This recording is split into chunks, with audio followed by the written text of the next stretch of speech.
Could I call the meeting to order and ask if there are any apologies? There are apologies from Councillor Flynn have been submitted. Yeah. And Mr Nichols, is Councillor Flynn on the mend? He is making slow but steady progress. Convener, it was obviously quite traumatic for him having the 2 operations in the one day, but we hopefully will see him in a month or so's time. Well, I'm sure everyone here would want us to pass on our best wishes to him for a speedy recovery. And of course you have at your side there someone who would be able to assist him in the progress of his healing. Is that John? Right. Okay then. So, any declarations of interest?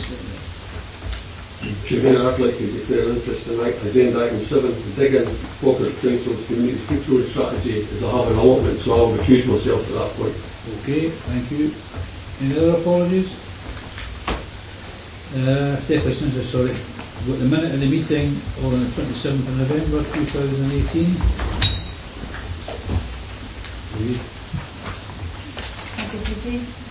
Okay. Fine. Rolling action roll, pages 12 to 14. Anything on that? I'll just ask a question on item 432. Community Empowerment Update. Seems to take quite a lot of time to get the appointment made. Can we get a reason for that? Yep. Maybe if I can clarify, we made an appointment to the post, and that person had been doing work prior to the summer period, and we were due to present some information on participatory budgeting and into the policy development panel. Unfortunately, that person got a new job and has now left the council, but we'll be in a position still to report to the policy development panel on the local governance review prior to coming back to the executive with an update. Okay, thanks for that. Anything else on the rolling action log? If not, then we will move to a motion. Councillor Clark.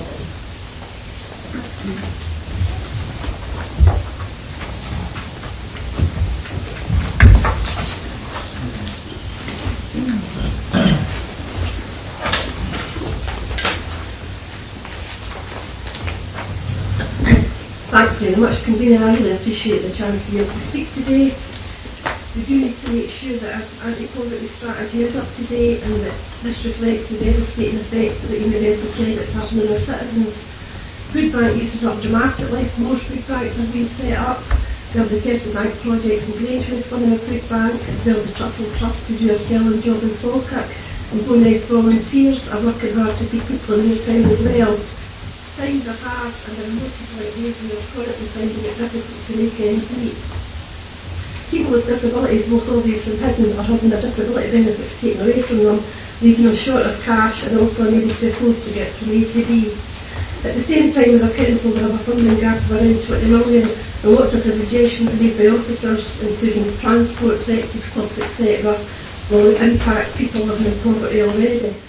Currently, every council in Scotland has seen increasing pressures on the Scottish Welfare Fund budgets, with around half of the people applying being turned away, and I don't know if maybe that figure's increased even since the last time I spoke to officers, which is probably within November. Our staff do their best to sign posts to other agencies, but in the end the result is a lot of people go without the necessities. And I'm sure, like me, you have all met tenants who are struggling to maintain their tenancy, with little resources, charity shops being priced out of their league, and a larger risk that you'll get turned down for a community care grant or a crisis grant. Those tenants have few options. Some don't have the means to cook a hot meal, others don't have carpets, which can be really important if you live in a flat. So I think that there's a recognition that we need to review what we do in terms of tenancy sustainability. If we start off in a flat that is dark and dingy, little or no furniture, and we've got no means of buying any furniture, then we're not giving our tenants the best chance of success. Our council is doing a lot currently. There are staff who go that extra mile and they do care, and I know from chats with various departments who passionately they want to get this right and try to do so every day.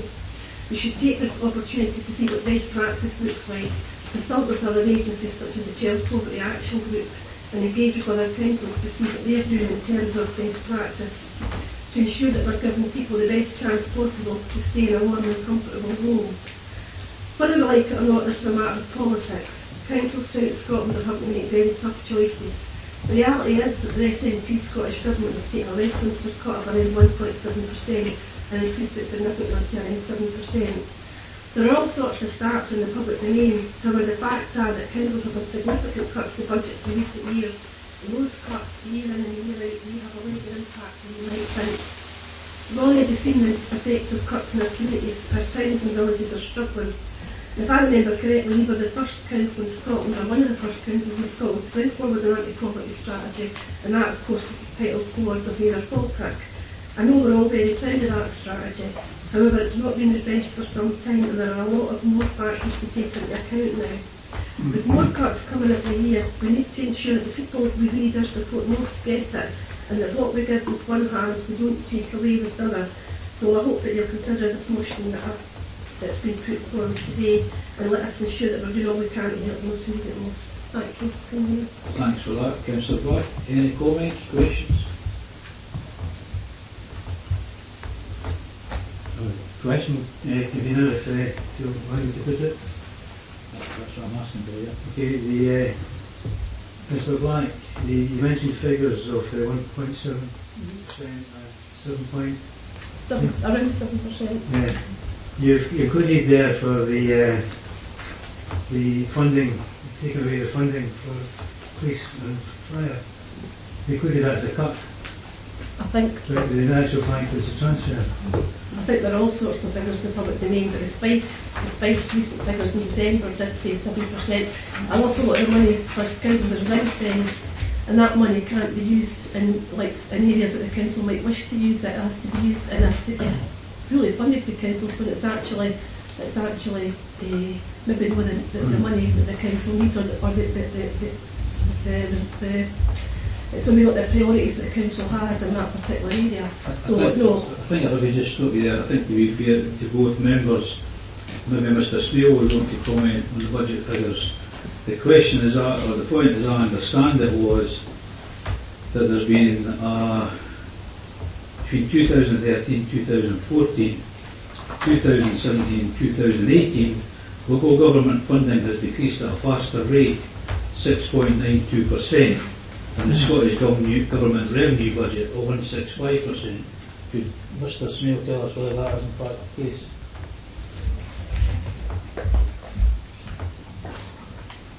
Thank you, Convener. There's been various figures quoted. There is later in the agenda an extract from the Accounts Commission in their overview 17-18. There's a Spice report, recent Spice report. The figures vary marginally for technical reasons. But if I quote from the Spice report, the recent Spice report, between 2013-14 and 18-19, the local government revenue budget fell at a steeper rate, minus 7.1%, than the Scottish Government revenue budget, minus 0.8%. So I would say that was a fairly independent, authoritative source. Yes, but that Thanks for that. doesn't include the issue of the funding, the full funding of police and fire, which was taken out of local governments, control and placed into national government. These figures show that as a cut in local government's funding, but clearly it's not a cut.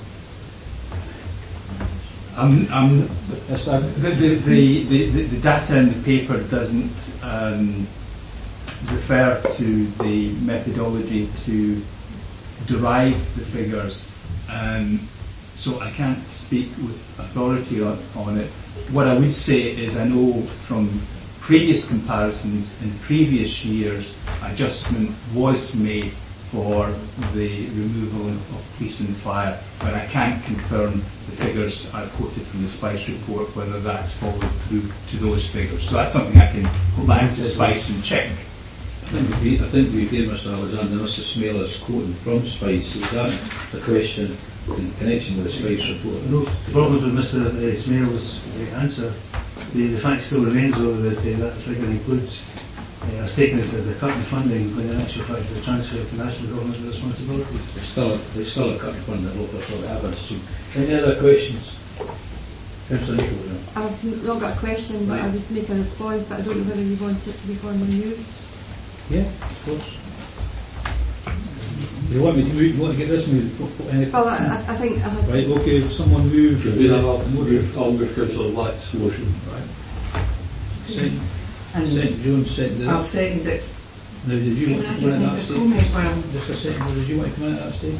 I'm happy to let other members come in, but I'd Okay. like to events to come in for this Right. one. I was just going to say that I think I'm very, very disappointed that this has now become a political debate. I hadn't prepared anything. I was just happy to second Alison's motion because I think instead of arguing about percentage cuts and where and how they're coming, we should all be agreeing here that there is a problem and that austerity isn't an absolute necessity, it's a political choice. And I think it's glaringly obvious, as Councillor Black has said, that both Holyrood and Westminster have made those political choices and that these choices are having a detrimental impact on thousands of people, not just in Falkirk but elsewhere. But in Falkirk, we're responsible for trying to protect the people that are hurt by these decisions that are being made. And I think it saddens politics that we're sitting here scoring brownie points again about the numbers. Councillor Nichols. Thank you, Convener. Sometimes Joan surprises me with, she's been here a long time now, and I don't think really she should be surprised that something like this does become, sadly, the subject of some argy-bargy, or even to express disappointment in that. All governments and all administrations, of course, in a time of finite resources, have to make political decisions. So Joan is right that political decisions have to be made, and along with the 29 others on the council, Joan will have to make choices very shortly as regards the budget that's coming up, which will affect people in her locality also, as a result of the fact that since 2008 the country has had to operate with a finite degree of money available. Now, I said earlier that it was perhaps inevitable, and maybe I do share Joan's disappointment that it has become a political round-up between the administration and the main opposition party. Because taking away the top of the first part of the motion, and it would be very easy for me to say that the government acknowledges the difficulties that universal credit has caused, and that Amber Rudd is seeking to address that. But if that's a political point, that's the only political point I'm going to make. Because the second part of the motion, Council therefore agrees to ask the Chief Executive to consider how services are delivered across the Council area, with particular emphasis on sustainability of tenancies, income maximisation and inequalities, so that our anti-poverty strategy can be fit for purpose at this time of increasing hardship for our citizens, and report back to the Executive. And Convener, who on earth could argue with the thoughts behind that? I think that should be an ongoing situation. I think we may find that out shortly. We are reviewing the effect of government policies, both national government, Scottish government, and indeed our own policies on the most disadvantaged in our communities. So, yeah, the first part is the usual attack, which, I'm never surprised at, but there you go. But let's not take away the bigger picture, that all we're asking here is for a Chief Executive to see what can be done to mitigate actions of others, and to ensure that wherever possible we're there seeking to assist the most disadvantaged in our communities. As a local member, I'm going to be delighted to support the second half of that motion. The first part goes over my head, so I will support Alison's motion, because I'm looking at the bigger picture here, and that, as I think, is what everyone around this table, irrespective, we could be here all day arguing about who does what, how much we're getting, and is it being passed on, and all the rest of it. But for goodness sake, we're elected to help the people that we represent here, and that second part addresses that situation. And I congratulate Alison for bringing forward certainly the second part of the motion. The first part wouldn't be my wording, but however, there you go. You can't have everything in life. Thanks for that, Councillor Nicholl. Councillor Nicholl, go on. Thank you, Convener. Poverty, child poverty is increasing in our area in line with the rest of the Scotland and indeed the rest of the UK. This is predominantly as a result of the social changes to the social security system, and that includes the impact of the rollout of the universal credit. Changes in employment, such as more part-time work, lower wages, etc., have also impacted on that. The Council has a number of years considering how best we can support families in poverty and understanding the impact of the recession and the restraint of public spending. We have significantly on our poorest families, and that was found the initial round of the Fair Falkirk and poverty strategy emerged. In response to these expected impacts of the changes, Falkirk Council undertook a significant review of the frontline services to make sure we're supporting people who need the services the most. This led to introducing the advice and support hubs, the outreach service, replacing our one-stop shops with a more targeted and intensive service, maximising support for those that need it most. This model recognised that we need to spend more time offering support and guidance to individual families that are in greatest need. Additionally, you'll be aware that the Housing Service undertook a comprehensive review of how they provide services in future years, again with the knowledge and the impact of the welfare reform changes. And this has led to implement a number of new ways of working for housing staff that will make sure we're delivering support at the first point of contact and where that is most needed. And if you remember back to earlier in the year, there was a seminar on universal credit to members about the changes that they were looking to implement. But we must not forget that year on year, Falkirk Council is spending a significant part of its budget trying to mitigate the impacts of welfare reform and helping those in greatest need. And that direct help is just under £2 million. Over and above that, we have the additional funding through the DWP and from the Scottish Welfare Fund from central government, who are spending over £100 million to mitigate welfare reform. We're talking about budget cuts here. If we hadn't had to mitigate that, both the Scottish Government would have had an increased pot of funding that wouldn't have seen the same impact on local government, and locally we would not have been required to have to spend that level of money purely mitigating the welfare reform. And that is pure and simply the direct mitigation. There's a number of areas where there's other spend indirect as we go forward, the way we change our services. Currently finalising the review of our poverty strategy towards the Fair Falkirk, and that report is just in its final stages, ready to be signed off, and it will come to the Executive on the 19th of February. Prior to that, there will be a seminar for all members provide information and update on universal credit, the impact of universal credit. That will be limited as we're only 2 quarters down the line, but we can start to see an indication of where we are, and using the intelligence from other local authorities, see how that aligns with our poverty strategy and going forward, so that we are directing resources accordingly. Fair Falkirk is a partnership with the health and the third sector, and this review has gathered views from all the stakeholders, frontline staff and people working and living the experience of low income. It focuses on some key areas. Just another minute or I think this is quite important to hear. I think it's very important. Nevertheless, there's no amendment. I won't take terribly long just to finish. Another minute. Come on. Another minute. Right, thanks. Standing orders.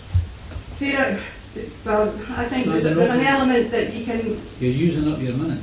I'm sorry, Convener, but I think that's a point that you're doing that.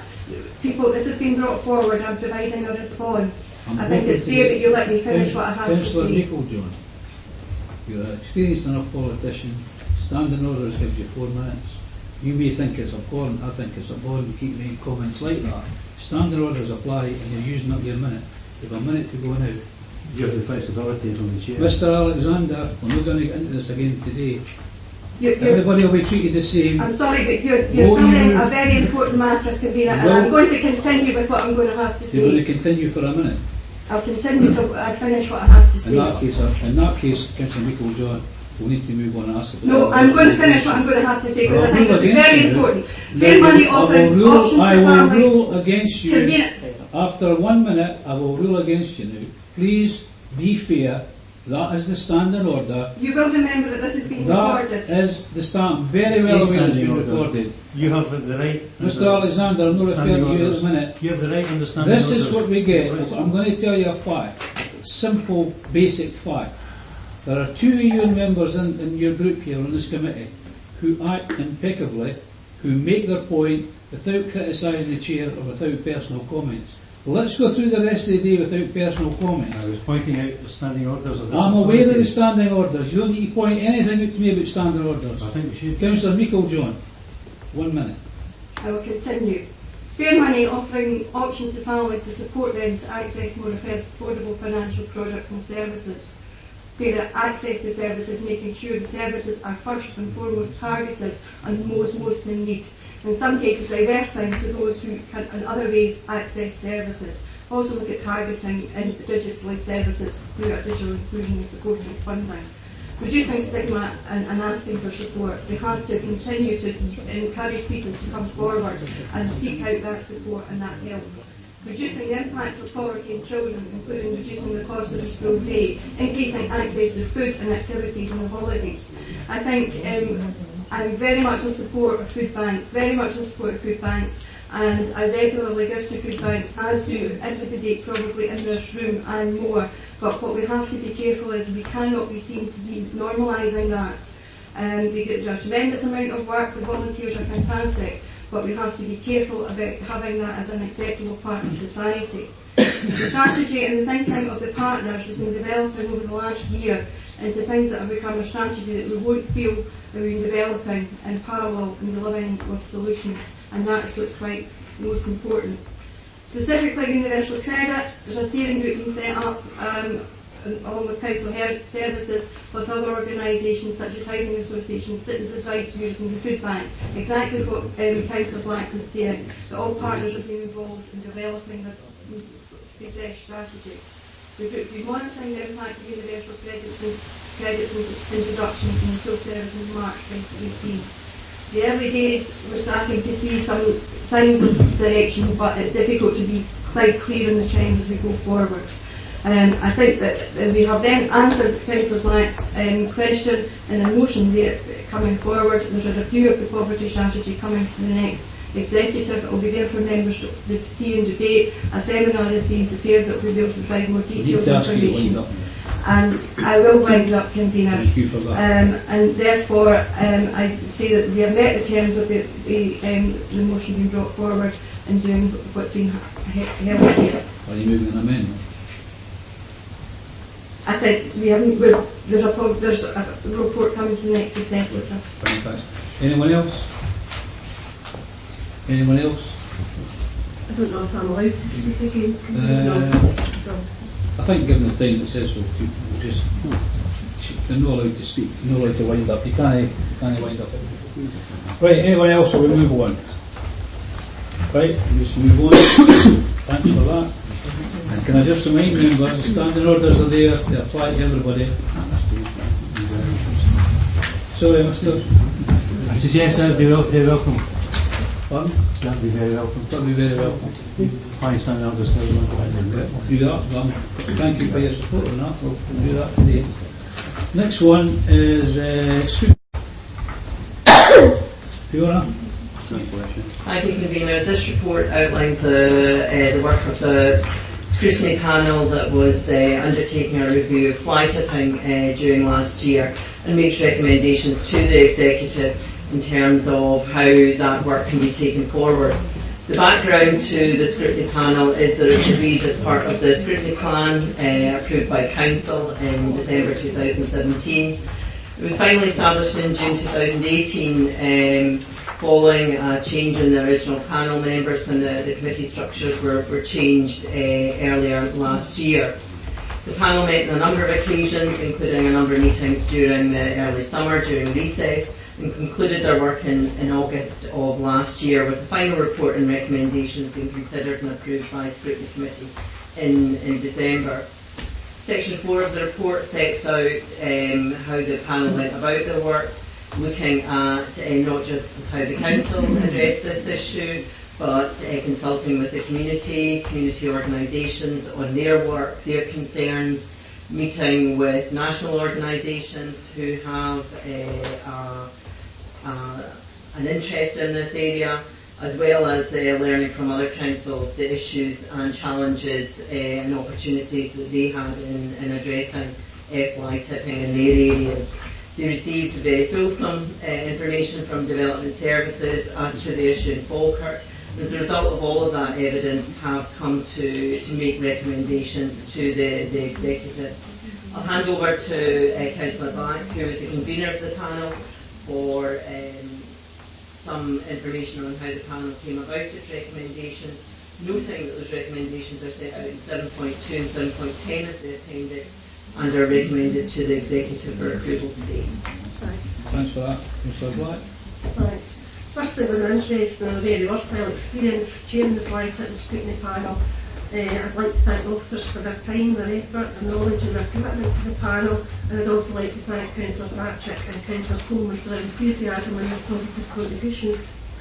It was good to see the work of the panel being presented today with positive contributions from Zero Waste Scotland and Keep Scotland Beautiful. We also had good dialogue with officers from North Ayrshire and from West Lothian, and during our discussions we found out that our total budget for fly tipping was considerably lower than West Lothian. We seem to spend around £135,000 a year, and West Lothian spend between £300,000 and £400,000 a year. We all know that both councils are of a similar size and a similar demographic, so we need to look in depth at our figures, as it's important that the council understands the cost of fly tipping and also the cost of disposal. Hence the recommendations in the report that we undertake a comprehensive review that looks at full cost recovery. We need to understand the consequences of the decisions that we take in our budgets, as these may have an impact on how people can dispose of their waste, depending on the transport and things like that. We learned from West Lothian and North Ayrshire that decisions have been made taken for budget reasons, e.g. maybe reducing the opening time to civic community sites, that those decisions can impact on fly tipping. And if you look at the summary document at the back of the report, there's a lot more information there and figures. The largest amount of fly tipping is actually urban waste. That's why it's important to ensure that Development Services and Housing work together to tackle the problem and to remind tenants of their responsibilities, which extends beyond putting it in a plastic bag, giving it to someone else to dispose of, and a tradesman, a so-called tradesman. On the same theme, having a trusted trader scheme would give tenants and homeowners reassurance that their rubbish is being disposed of legitimately, rather than being dumped in the countryside somewhere, because at the end of the day, those householders still have responsibility for that waste, even though it's left their premises. The possibilities regarding the potential free cycling scheme was discussed on several occasions and really enthusiastically, as everyone in the panel thought this could be a really positive way to go with the potential for training and employment opportunities using the third sector. Within part of universal credit, we all know people who can't afford to use charity shops and are being turned down for community care grants, so this could be a big help. The panel was also really grateful for the engagement we had with communities along the Cairn, the Danger Glitter team and the West Quarter Glen Action Group. It became clear that there were too many routes to complain about fly tipping. Sometimes your phone call can get lost in the system. You don't get any feedback or response after your call. Some of the other councils had a designated person who was responsible for building relationships and helping good partnership working with community groups. We're very lucky to have those community groups that want to make a difference in their areas, so we need to harness that enthusiasm, we need to appreciate what they do, and we need to enable them to do more. Enforcement is an area where we could probably do better, and I think that's quite apparent through the report. So this needs to be reviewed as stated at 7.6. Minute to go, Councillor Black. In finishing, I'd like to say that I do think there are areas that we can definitely improve on. I'm hopeful that at 7.7, after we've reviewed the management of the various elements of the service, that we will be able to work more efficiently, that we will be able to reduce the cost to the service, and we will have a good working relationship with our hard-working community groups. Thank you, Convener. Thanks for that. Councillor Gardner, have you any comments to make? Thank you, Peter. Yes, I've got a couple of comments. I was just wondering if I was one of the chosen two of the back three. But anyway, looking at the report, I welcome it coming, and I think the scrutiny panel for this work we've put in, there has been a fair amount of work put in. I like the conclusions you've came to, because I think everyone would agree the department are already looking at the vast majority of these. There's one in particular that I quite like the sound of, which is 5.8, which is the one that's looking at the recycled centre for use of the officers investigating report back and starting a free cycle reuse scheme. May I suggest, when you're looking at this further, because I presume we've got 6 months and a 12 months coming back to us, haven't you? Could I suggest that you look at probably the area of Upper Braes and Lower Braes, indeed, in between, because they are the furthest away from the HWRCs, and if you need to look at some of the figures you've got, they are one of the worst areas for flight up in that area, and that could maybe help that solution, I think. Yeah, it's a reasonable report, and is there going to be a policy recommendation coming back at the end of this? Is that what you're looking at? It's not for myself to decide that. I hope so. Yeah, I would ask for that if that's the case. Yeah, but yes, the 5.5 we're either looking at. I can give information on that one if you'd like. It was brought forward to them a wee while back about this is when you go to the HWRCs and the permits we're looking at. They're looking at putting in place cab machines at both HWRCs, and we're quite well along the road to getting that in place, so that would cover that off, and it covers that, helps with a lot of aspects but the flight time we do experience in the area, which we're obviously looking to reduce as much as possible. So yeah, thank you very much for that. Thanks for that. Anyone else? Accept the recommendations. Councillor Nicholl. Thank you, Convener. Again, can I congratulate the members on the report that's come forward. There's many good points in it, which I'm not going to highlight everyone, but I am interested in figure 6 on page 31, the view of the people that will ask that one of the ways to deter fly tipping is to make it easier for traders to dispose of waste at council recycling centres. Now, I know we have the wider responsibility to make sure that we get some income in from this, but certainly, to my mind, when I see the fly tipping that goes on in Pullman Woods, it is invariably from small traders who, for whatever reason, feel deterred from going to the council recycling centre.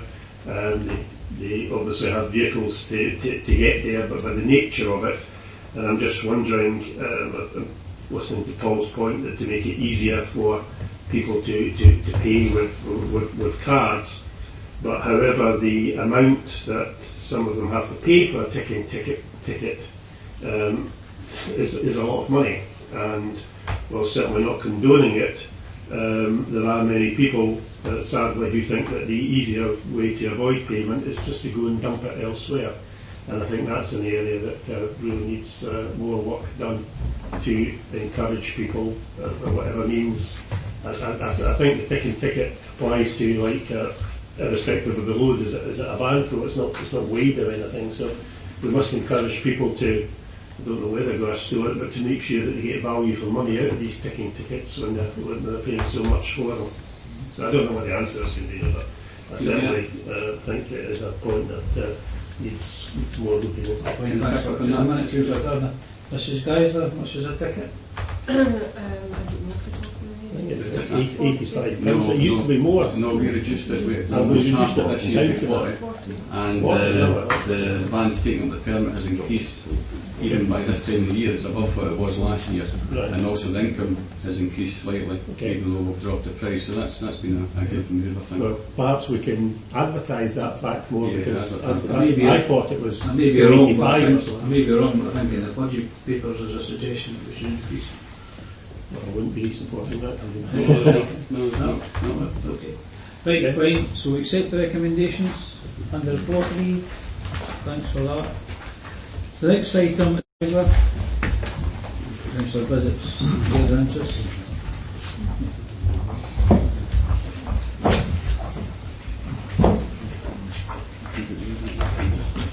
Thank you, Convener. Yes, this item relates to the Council's response to its statutory obligation created by the Community Empowerment Scotland Act 2015 to prepare a community food growing strategy, and we required to do that by April 2020.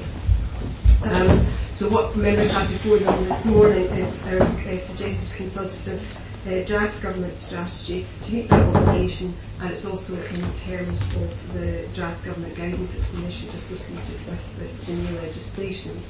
The strategy itself, which is appended, the draft strategy which is appended to the report, will also be supported by a series of action plans, as mentioned in paragraph 3.3. The first of these, phase 1, will be in relation to allotments, where there are specific requirements on the Council in respect of this obligation.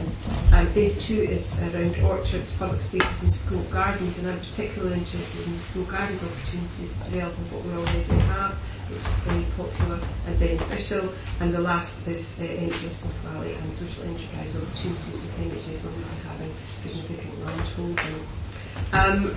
The priorities I mentioned is the allotments action plan, and paragraph 3.4 of the report describes the contents that that action plan will have. As you would expect, and if you've read the document, you'll appreciate that there's been a significant amount of consultation with interested parties already to prepare the document, but notwithstanding that, it is a significant strategy for the authority, and therefore we're suggesting that this goes out to wider public consultation for a period of 12 weeks. Paragraph 5 of the report mentions consultation, examples of consultation that's already taken place, and Councillor Batt mentioned a number of the very active groups that we have in our area, and they've obviously been heavily involved in the preparation of the draft. And also there's reference to the Dig and Falkirk project in Falkirk High Street in relation to raised planters, which got a significant amount of attention.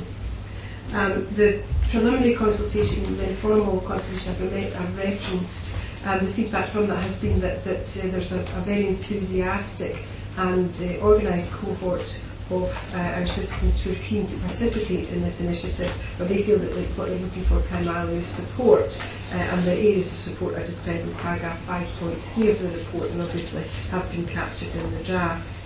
The Council has a community empowerment working group established, and they have agreed that there will be a short-term working group to develop the allotments plan that I mentioned. So in terms of governance, there is a robust arrangement in place for that. Implications contained in section 6 of the report. There's no additional budget to bring forward this strategy, but by working very closely with partners, we hope that we'll still be able to deliver a very sound strategy. My view of the document, Convener, is that it's a really good document. It reflects the enthusiasm of the stakeholders, and the format, I particularly like the format, which is the "You Said We Will Do" format that allows focused and challenging targets to be incorporated in them. I have to offer many thanks to colleagues, particularly Mandy, who's behind most of whom you will know, Mandy, and her colleague Sarah Fraser, who's also here this morning, and who's one of the enthusiastic and very skilled stakeholders that I've referred to already. I'm sure they will be happy as will I to answer any questions that members may have. The recommendations, Convener, are contained in paragraph 2 of the report, and that's to agree the strategy and to also agree that should there be very little comment or none, either no comment or very little comment of no consequence, that I'd be authorised just to sign this off so that we can get work started as soon as possible. Thank you. Thanks for that, Mrs. Geisler, and I'm sure we would pass on our gratitude to Mandy and her colleague. Councillor Gardner. Thank you, Convener. I'd like to thank Mrs. Geisler and her team, and the she says in particular, Mandy and Sarah. I know there's been a lot of work done on this. In relation to, I've got a couple of questions before I kind of mention. What form will the consultation take place? It's taking the things between February and April. It's in the report. We just use all our normal. We will consult with all those stakeholders that I mentioned to you that we have in a mailing and contact list. We will also use the Council's corporate consultation methodology. It will be on our website. There will be various engagement with Twitter and other media. So this is the Council's formal strategy that we use plus our stakeholder contact list. Thank you. And if I touch on one aspect of it, the raised planters in Falkirk, it seemingly has been a good success. Are there any plans to identify other town centres in the area and look at pushing this project into other town centres? I think that's maybe something that my colleagues can better answer. that's exactly what we'd like to do, but it's dependent on people coming to us and wanting to get involved. Man, do you want to come forward tonight, this?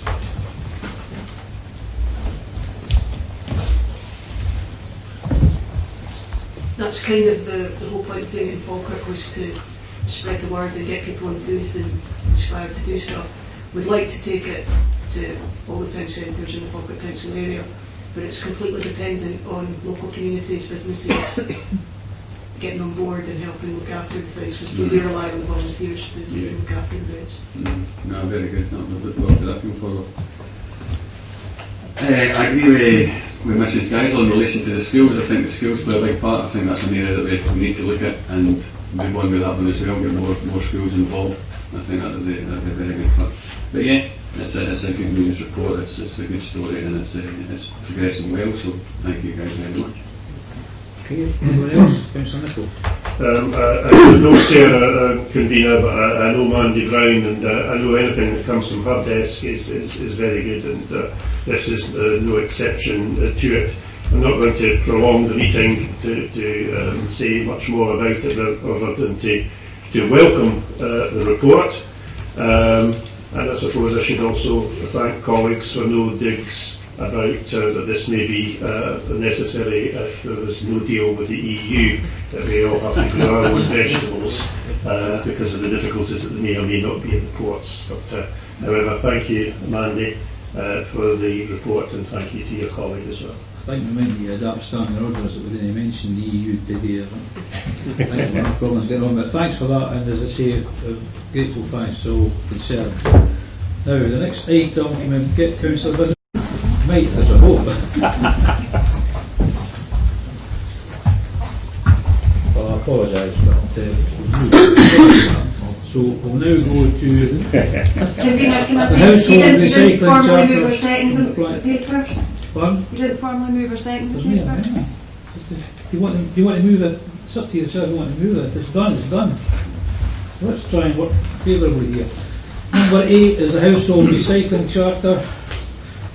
Mrs. Geisler.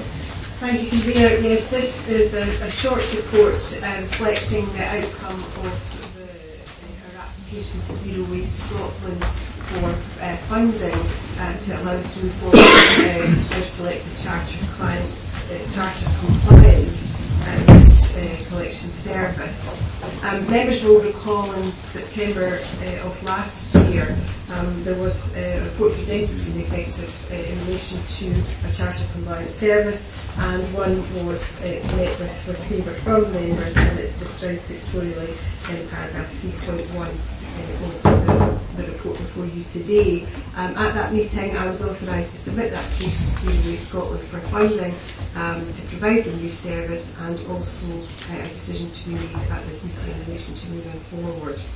I'm pleased to say, and I must thank my colleague, always indebted to my colleagues, in this case it's Carl Bullock, for the work that he's done with Zero Waste Scotland, and I'm pleased to say that our bid will be funded in full by Zero Waste Scotland. Members will see at paragraph 2.1.2 that I say that this is subject to receipt of formal confirmation from Zero Waste Scotland. That was received yesterday. The ZWS board approved our bid in full, and they will give us £1.636 million to deliver it for bins, promotional material, and a temporary member of staff for the purposes of the rollout. The other thing that I was asked to revert back to members on at that meeting was an update on the deposit return scheme consultation. That consultation closed on the 25th of September, and as at today's date we've had no formal feedback from government on that, but I will bring that back to members when we're advised of that. Members will recall that in relation to DRS, I have mentioned that there's a number of significant complexities in relation to the scheme, so we weren't necessarily expecting something this quickly back from the consultation. My understanding is that it was well received, and there was a lot of consultation responses when it back, and I look forward to receiving that later on. The financial implications are described in paragraph 8.1, and at 8.2 you'll notice that this table, for those of you who follow the numbers very carefully, you will notice that this table has moved the impact on the revenue budget has moved from the previous report, and that's because in the previous reports, in terms of comparisons, we had assumed in every case that there would be no funding come from Zero Waste Scotland, and obviously this is a significant cash injection. So the impact has moved to a favourable one of £78,500. Recommendations, convener, are to note the outcome of the funding application. Sorry, I should have said that the offer is contingent on us spending £1 million of the £1.6 million this financial year. So subject to members' approval today, we'll press the button on the procurement process. Carol's waiting my call, and we will have that completed in relation to meeting the obligations by the end of the financial year. So the recommendations can be read to note the outcome of the application that's been made and to instruct me to implement the agreed Charter Compliant Collection Service, and my recommendation has always been and remains that described in paragraph 3.1. Thank you. Thanks for that, Mrs. Geisler. Mr. Gardner. Thank you, convener. Yet again, I'd like to thank Rona and the team, and especially Carol Bullock. There's been a lot of hard work went into this. There's been no stone left unturned. We've looked at every single option we can. The perseverance of the team, and Carol in particular, has been amazing to get this far and to get the offer we have from Zero Waste Scotland confirmed today is excellent news, I think. In the current financial climate, this is a decision that we must take. The budget constraints that we do have, and as Councillor Nicholl said earlier on, we don't have infinite resources. It's also the best solution out there for the environment. The tapering card that we've all now have in separate containers will be of such a quality that we can get a decent price for it, and it'll be going not to landfill when it's been spoiled within the blue container now with liquids getting into it. So yeah, it's not been an easy decision to take. It's not been something that we've taken lightly, and as I say, we've looked at every single option in this. I do know that there's a large figure within that budget. I don't know if Rona has that for education, and I think that's very important as we do go forward to educate as much as possible and progress this. 112,000, that's excellent.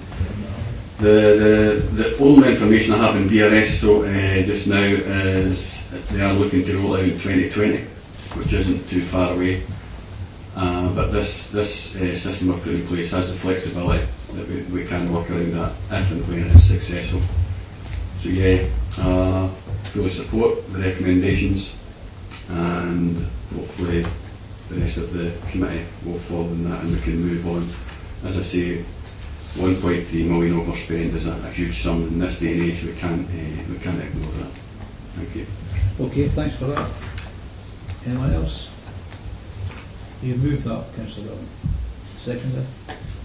What, you want a seconder? Yeah, I want a seconder personally. I'm happy to, well, it's just, I didn't take a formal move and a seconder last time.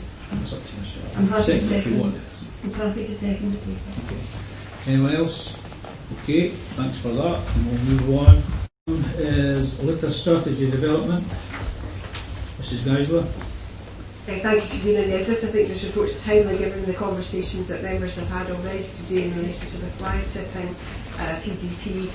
Could I also add my thanks to the work that's been done for that? There was an enormous amount of work done. I think it was very positive, and the recommendations have been very helpful and will be very helpful in terms of moving forward to develop our own litter strategy.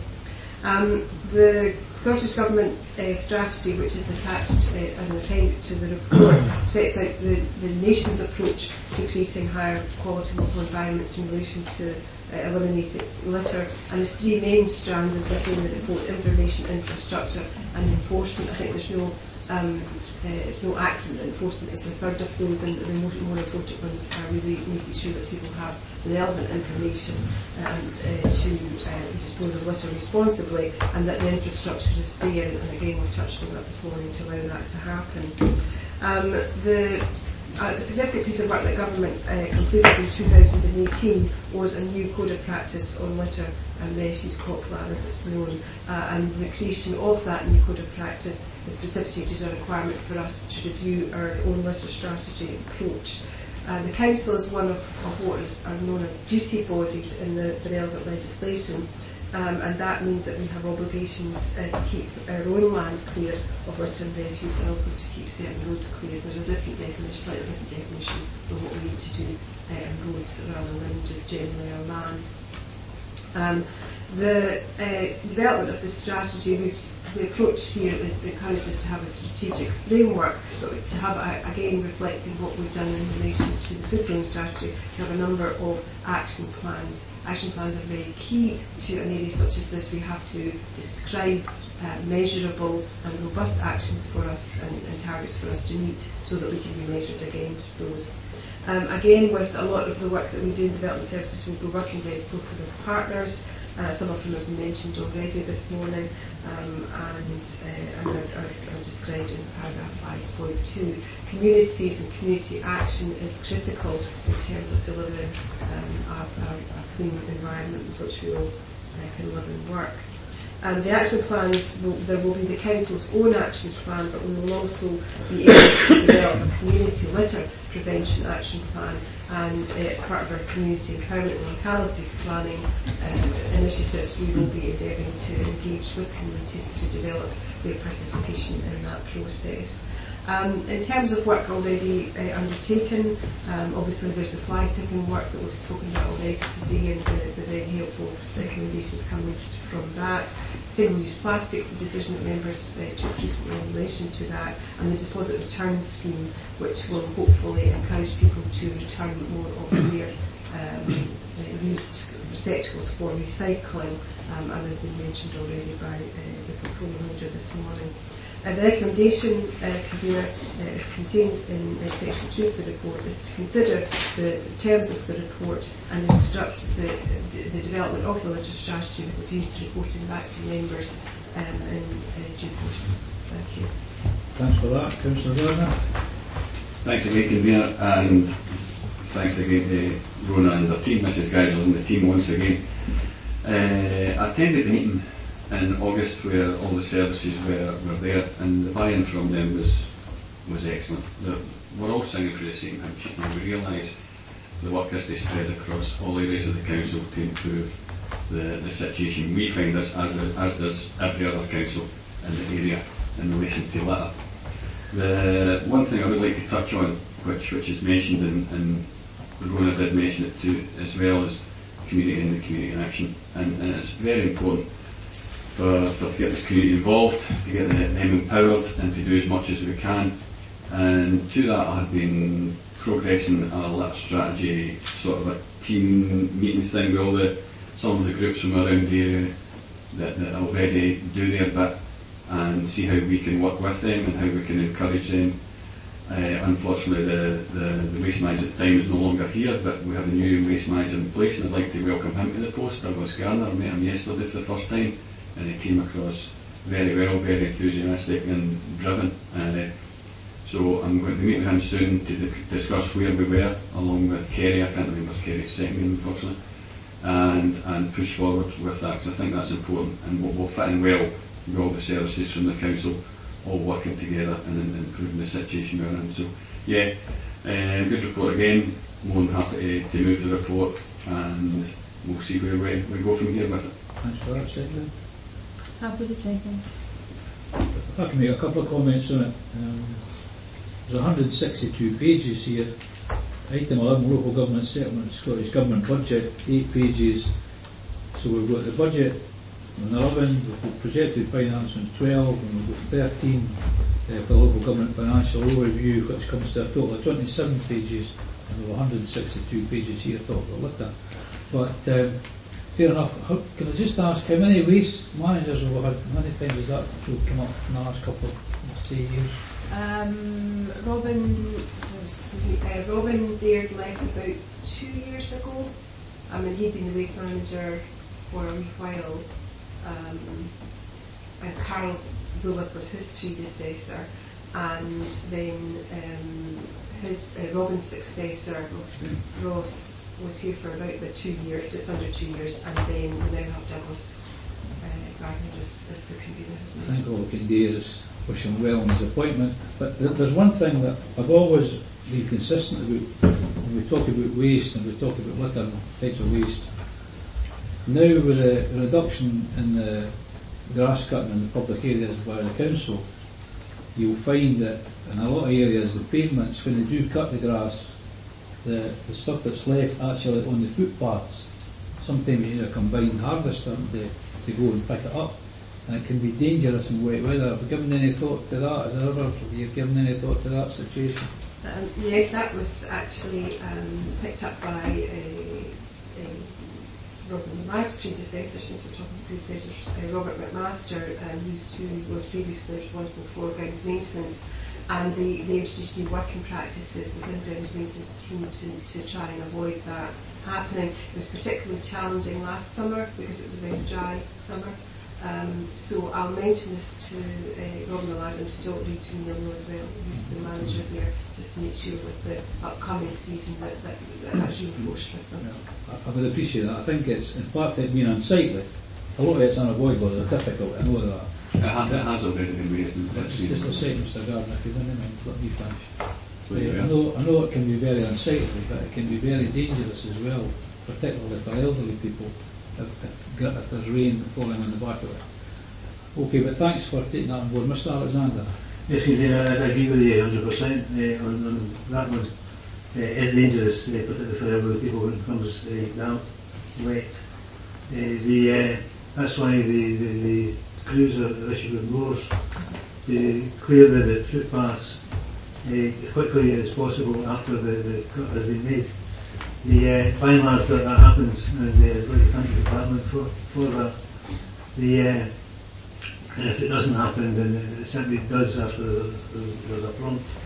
So I think the concern that you have, Conveners, I think is well made, well documented, and has been argued very forcibly within the council. Good. Thanks for that. Anyone else? No, then we'll move on to service policies. Mr. Richard. Thank you, Convener. The Executive has been asked to agree to the introduction of an employee volunteering policy within the Council's policy has been discussed and is supported by the trade unions. Volunteering policy would allow employees 1 day per year paid leave to support a local charity or service. It enables the Council to be more outwardly focused and provide some additional community capacity. It's a policy that's already in place in a number of other councils and appears to work well. We don't expect all employees to take up this opportunity, but I think its introduction is a boost for morale and for our communities. Volunteering policy has been discussed across the community planning partnership, and further discussions will take place at the community planning executive and board involving other partners. As mentioned in the report, we're looking for implementation of the policy with immediate effect. Recommendations can be set out in section 2.1 of the report. Thanks for that, Mr. Ritchie.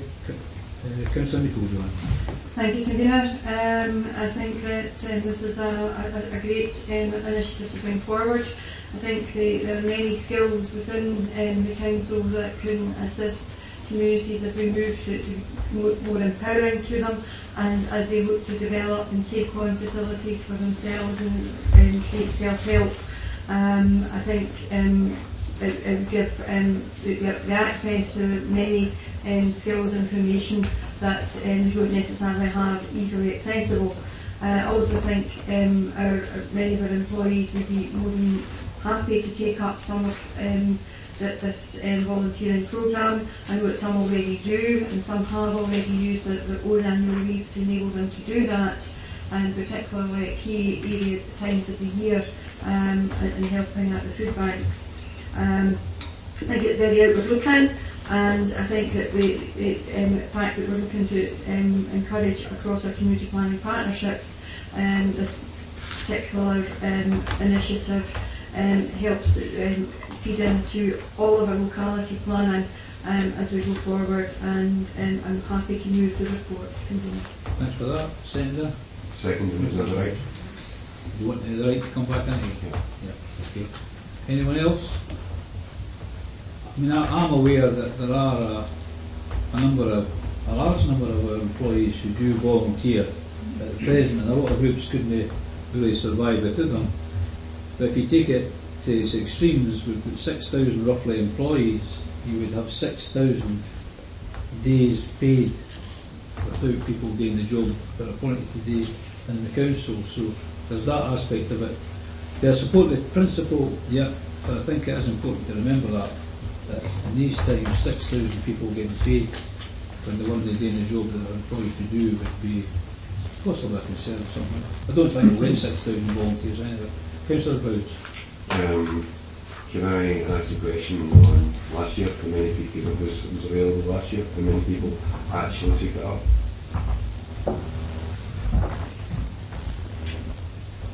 I don't think we'll have records for that since it's a new policy. So I think, as was mentioned earlier, people would just have taken annual leave with the word volunteering to help service of charity. I think it's good that this will be formalised. I think it's good for, as Gordon said, for the staff. I think it's very important that our staff get the opportunity to go and assist. I think it's good that we support them. I take the convener's point of view. I think in real terms, I don't see that was a situation that would occur. As you did say, it was extreme. I think our staff will feel better themselves because it gives them a better opportunity to actually go and help people that they choose. I like the fact that there's also a control and a management control, because obviously you would have to have, because you couldn't have all your staff off on a particular day. Yep, I agree with that. Just before Councillor Gardner then, though, I'd like to point out at 6.2 there may be some costs associated with backfill, no backstop, backfill. However, not all posts will require backfilling, because again, it means that if you take the volunteering day off, then somebody might have to cover your job in here. So that's just another aspect of it. I'm quite sure that Mr. Ritchie and his people will handle that properly, so I don't have a concern about that either. So I'm only making the point. Councillor Gardner. Thank you, Convener. I know for a fact that this has been looked at other local authorities and indeed other organisations to see where they are with it. And I'm presuming and I know that this will be managed by the service and looked at how best to fit in with the workload. Yep. Anyone else? No, there's nobody else. We'll move on to Resources and Finance, local budget. Mr. Smale. Thank you, Convener. This picks up on the Scottish Government and attendant local government settlement announced in mid-December. As you'll be aware, it's still not an agreed position. There are clearly negotiations going on at Holyrood at the moment, and hopefully, as has been the case in the past couple of years, they'll be concluded by the end of January. Though in terms of the stages of the budget bill, that could stretch unhelpfully from our point of view into February. So let's hope it's resolved by the end of this month. In terms of the background section of the report, maybe to pick up on a couple of the points listed there. It's again a 1-year settlement. It notes that the Member Budget Working Group gave some early consideration to the data when it was initially released, and the recognition that the grant settlement is by a long, long way the biggest variable in determining the Council's financial position. We then move on to the new fiscal framework, which is a significant change in the interrelationship between Holyrood and Westminster, and is a significantly different way of funding the Scottish Government, and this section highlights the importance of the relative economic and tax performance between Scotland and England, because that will drive the outcome. We then move on in section 4.2 to the settlement overview, and the first part of that section recognises the confusion that can and indeed does arise from a fairly complex series of numbers and the different ways they can be cut and diced and assembled to present different pictures, and the front part of that section just gives some illustration of that. The settlement letter again presents the position as a partnership with local government, and again consistent with recent years, there are various measures in the settlement that the Scottish Government expects local government to adhere to in return for the funding offer. And you'll see the bullets at 4.2.3 that list some of the key ones. There's the council tax ceiling of a 3% rise. There's the new funding for the IJB of 160 million, which is ring-fenced. We'll come on to that in a second. And the maintenance of the pupil-teacher ratio, which is a significant consideration for us in evaluating budget-saving options. So, zeroing in on the position as it impacts on Falkirk Council in section 4.3. So, insofar as the revenue budget goes, overall, relative to the current year, our grant is down a bit over 7 million. That's more severe than we forecast in our medium-term financial plan, or at least forecast in our middle range forecast. As you'll know, we have outrider pessimistic and optimistic strands to it. So the outcome here is veering more towards the pessimistic end of the spectrum. So that's impacting inevitably on our budget gap, and along with some other adjustments, has us now going into the final stages of the budget exercise, a gap of some 20 million to be bridged.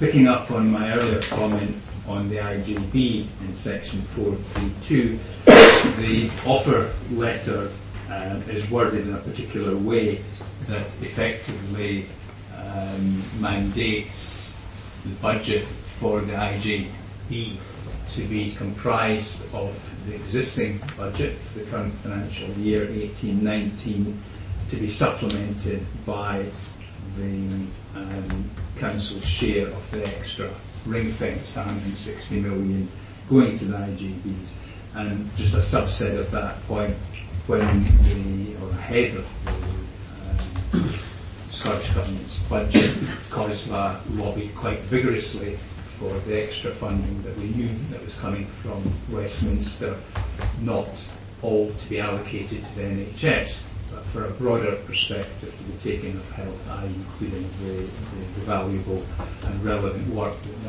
IJB does in terms of adult social care. And the Cabinet Secretary evidently had listened to that argument.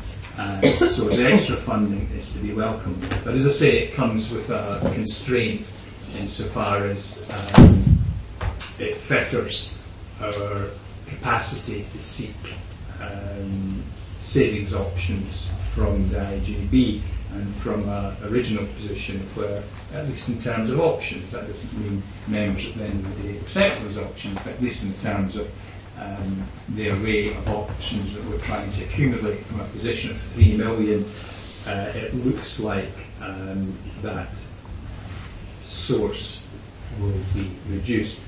But it's not black and white, and we're currently looking at various interpretations of what's in the letter, and that may allow a revised position to be identified. But at the very least, it's a significant variable in the equation that we need to have regard to. In 433, we briefly turn to the capital grant. Again, there's a reduction, but it's not particularly significant, and we can comfortably manage that in terms of our overall borrowing position. There is a new town centre fund in Scotland-wide of 50 million, clearly reflecting the position in many towns up and down the land, and one would assume that Falkirk Council will be keen once the criteria and approach is clarified to make a submission to access that pot of funding. And finally, in 4.4, there's just a wrapping up of other elements in the Scottish Government budget around non-domestic rates. And the very last sentence in that section at 4.42 touches on the council tax. And of course, as we're all aware, the Scottish Green Party, who have been an instrument of achieving a balanced budget in the past 2 years, have been very explicit in terms of what their ask would be this round, and that is for a material change and review of the council tax. So it remains to be seen as part of whatever deal may be done with whoever that deal is done with, whether there's changes on the council tax. So just jumping back to the recommendation at the front of the report, it effectively invites the executive to note the content and implications for our budget, both revenue and capital. Thanks for that, Mr. Smale. Councillor Mickelson. Thank you, Convener. This is a point in our budget discussions, and as Mr. Smale said, that there are still some negotiations, discussions to go on at Scottish Government level. We don't know what that may bring at this time. However, either way, we have to prepare for the worst case scenario of the deficit. Disappointing that it is down, but I think the fiscal framework context is very clearly indicated to how that has come about. And there is only a pot of funding to be shared across all of the Scottish Government's portfolios, and we have seen over the time that local government share of the funding has been maintained, and while there has been a decrease, we have to make sure that we add in the additional funding, and while people seem to disagree with the government's priorities, it is the government's priorities, and we have to respond to that. There have been discussions had through COSLA and indeed around the situation with the Integrated Joint Board and the statement of the maintenance of the budget level at this year, and there has been a case put forward for some flexibility in that. And while some boards are in a better position than others, I think our own situation was clearly indicated by our head of ad hoc here that the changes that they are seeking to make aren't directly necessarily purely on budgetary measures. It is about the integration and about changing the way we deliver services in order to get better outcomes for those that use those services. And there will have to be further discussions depending on the outcome of the negotiations and where that is. Town Centre Fund is very, very welcome, and indeed officers have been asked at an early stage to seek out details of the criteria for that in order that we can be in the best possible position to make a bid at the most appropriate time. But I think just to conclude, it is a point where we are. Nothing is concluded at this stage. We have to await the outcome of the negotiations, but in the meantime, I think the council has to plan as best it can. Thanks for that, Senator. Second, the reserve the right to come back. Okay, anyone else? Councillor Bissell. Convener, I've spoken to quite a number of leaders across Scotland regarding these cuts to the council, and the consensus of opinion is that the cut from Westminster is in effect being in the main quadruple to council.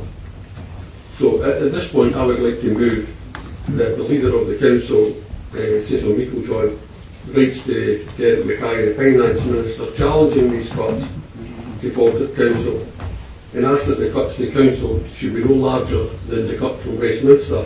So if the cut from Westminster is 1.8, then the cuts to the council should be no larger than 1.8, and I'm moving that. Thanks for that, Senator. Councillor Nimmo. Convener, I'm happy to second my colleague on that, and can I maybe just add up a few comments of my own? Yeah. Can I just say there's no confusion on my part on the lack of funding to this council. There's been horrendous cuts over the last 10-11 years.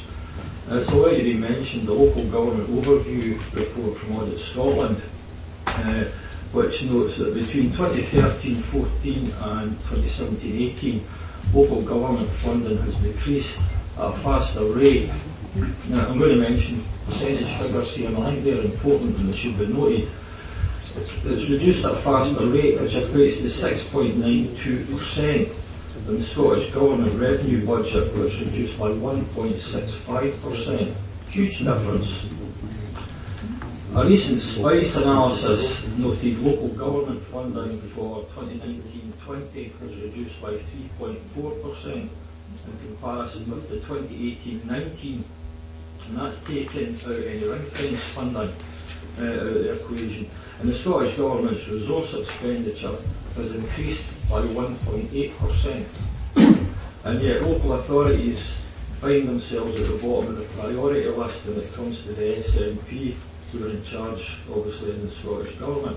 Quite simply, it's not good enough, and the people of Falkirk deserve better. And just on the back of that as well, Convener, I have a screen print from a Facebook page which is called Save Our Schools Falkirk. If anybody wants to see it, or if the press want to see it, quite happy to give them a copy. Councillor McHugh, the education portfolio holder, is quoted on this page as saying that people shouldn't view cuts as being bad. That's just not acceptable. I think that's a shocking statement to make. Cuts can't be anything else except bad. It's there are people out there in Falkirk and the communities that are going to suffer because of the cuts, and I just think that's a shocking statement to make in a public forum. Is that it? Yeah. Thanks. Councillor Nimmo. Pardon? Sorry. Councillor Nimmo.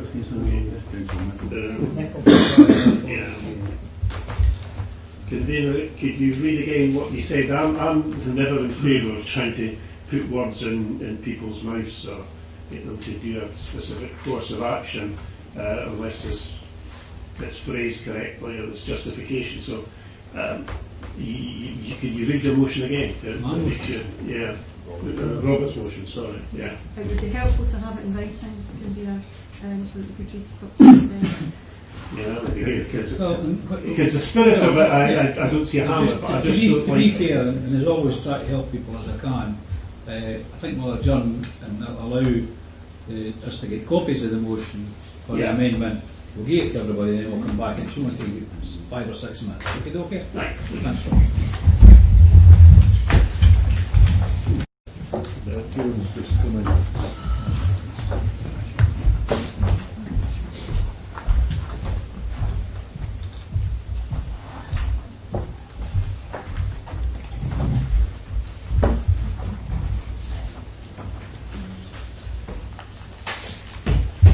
Right, okay, here we go. So you've moved that as an amendment, Councillor, was it? Mr. Councillor Nicholl. Thank you, Convener. The first part, I'm quite sure that Councillor Meikle-John has already written to the Finance Secretary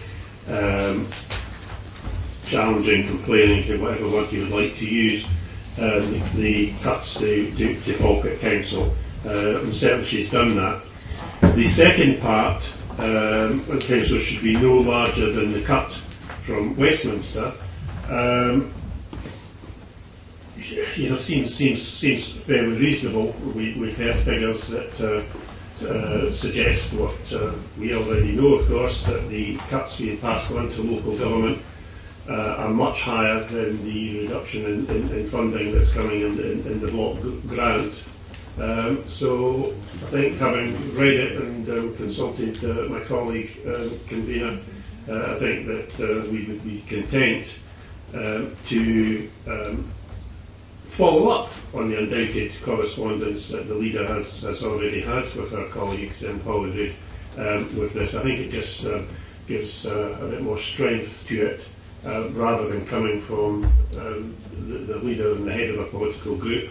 I think coming from the executive committee of the council, and if necessary, of course, from the full council, I think that just gives an extra bit of impetus to what we all desire to see here, that the Scottish Government recognise that the amount of cuts being put onto local government is unjustifiable, and as we will see in not many weeks' time, causes very great and difficult decisions that have to be made that affects all members of our community. So anything that can help the government to recognise that the cuts that they're continuing to force on local government have gone too far should make sure be supported by everyone.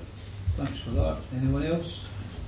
Yes, Convener, first of all, can I deal with the comment that was made, the attack on Councillor McHugh? I was present at the meeting as allegation has been made, unlike any of the Labour members, and Councillor McHugh made no such comment, certainly either in context or in reality to the comment that Mr. Nimmo has attributed to her. Sorry. Coming back to just on that, Councillor Alexander, just for a second. I think to be fair, to be perfectly fair to Councillor McHugh, she's here at the minute, but I think at the full council, Councillor McHugh should be given the chance to respond to that. She may not have seen that yet, I don't know, but I think we can agree that Councillor McHugh at the full council should be given a chance to respond. Is that acceptable? Is another made up story? Well, I don't know, but made up stories. I've not seen the thing yet. Have you had a copy of that? I was present at the meeting. Have you seen a copy of that? I was present at the meeting. I don't think that, I'm not sure what the Facebook page says. I've seen a copy of it, Convener, and I can say quite clearly that that's obviously one person's perception of what was said at a meeting, but it was not accurate. So that means that the statement lacked clarity. I think we'll give Councillor McHugh another day. She got a chance to respond, and somebody might raise the question at the full council. Councillor Alexander. Sorry, I don't think that's particularly appropriate that people be put in trial in that manner. Well, it's been done to others in the past, let me say.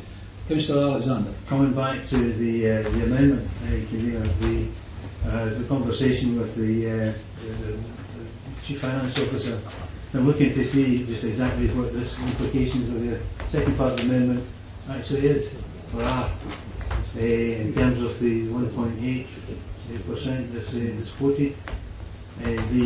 Just exactly what does that mean? What does it mean in terms of this authority, in terms of the additional resources it would bring?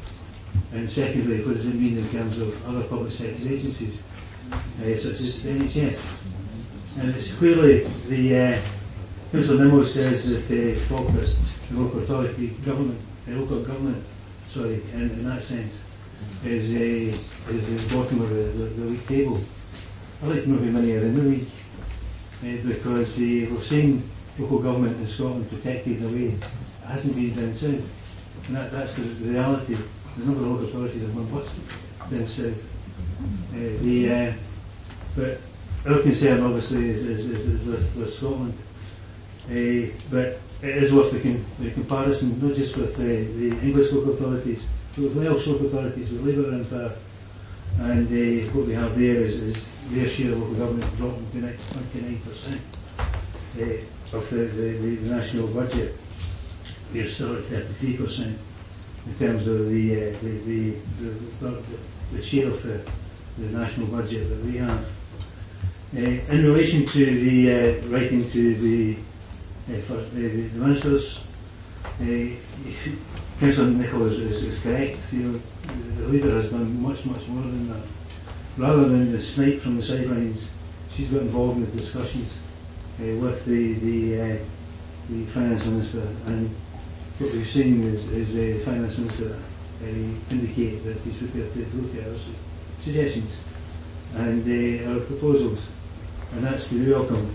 Time will tell how many of these proposals are accepted, but the right approach is for a consultation with the national government. It's for dialogue rather than diatribe, as we're seeing elsewhere. The fact is, Convener, that we haven't lost out to a nuclear programme, haven't lost out to public sector investment in weapons of mass destruction.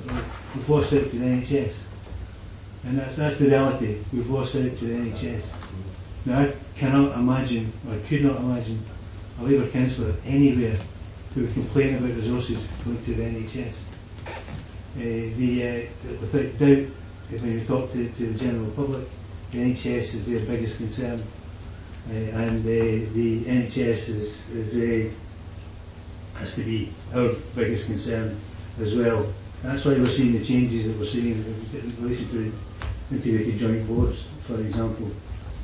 With regards to that aspect of the report, we have to also recognise that the additional funds that this council receive are not registered within this report, and that's no criticism of Brian. He's doing what the budget process is, but the reality is that, for example, the millions of pounds that we receive for local authorities going directly to head teachers is not contained within the report. The issue of the £60 million capital that we're receiving from the Scottish Government for building new houses is not within the report. The increase in childcare, the biggest single increase we'll see anywhere One minute, Mr. Alexander. is, sorry? 1 minute. Okay. Is not contained within the report. So there are additional monies that are coming to Falkirk Council and are very welcome. Now, some of these are ring friends, but I'll remind those that are relatively new to this authority that when Labour were in power, the figure of 30% of our total grant funding was ring fenced. We have nothing like that at the moment from the Scottish Government, and that's to be welcomed. Although we do accept that there will be elements of ring fencing in relation to national policy and implementation of national policy that is justified. So with that, Convener, I'm grateful for the time that's been given. I certainly believe that the amendment is an amendment that leads us down a dark path. And if there's no clarity, and if there's been no research done by the mover or the seconder as to the implications of the amendment, then I don't see how we can promote it or support it, particularly at this stage of the proceedings. I'm surprised and most disappointed that there hasn't been a level of scrutiny put on the amendment by the movers of the amendment. It strikes me as being something of an attempt really to score points rather than to generally contribute in a positive way to a serious debate. Thank you. Councillor Gardner. Thank you, Convener. In relation to Councillor Nimble's comment and his screenshot, as if that validates anything, I too have seen a lot said about him and probably every other elected member in here on Facebook. I won't, and I've never brought a screenshot to committee and asked them to explain something that could be completely fake news. I think that's absolutely abhorrent. I really do.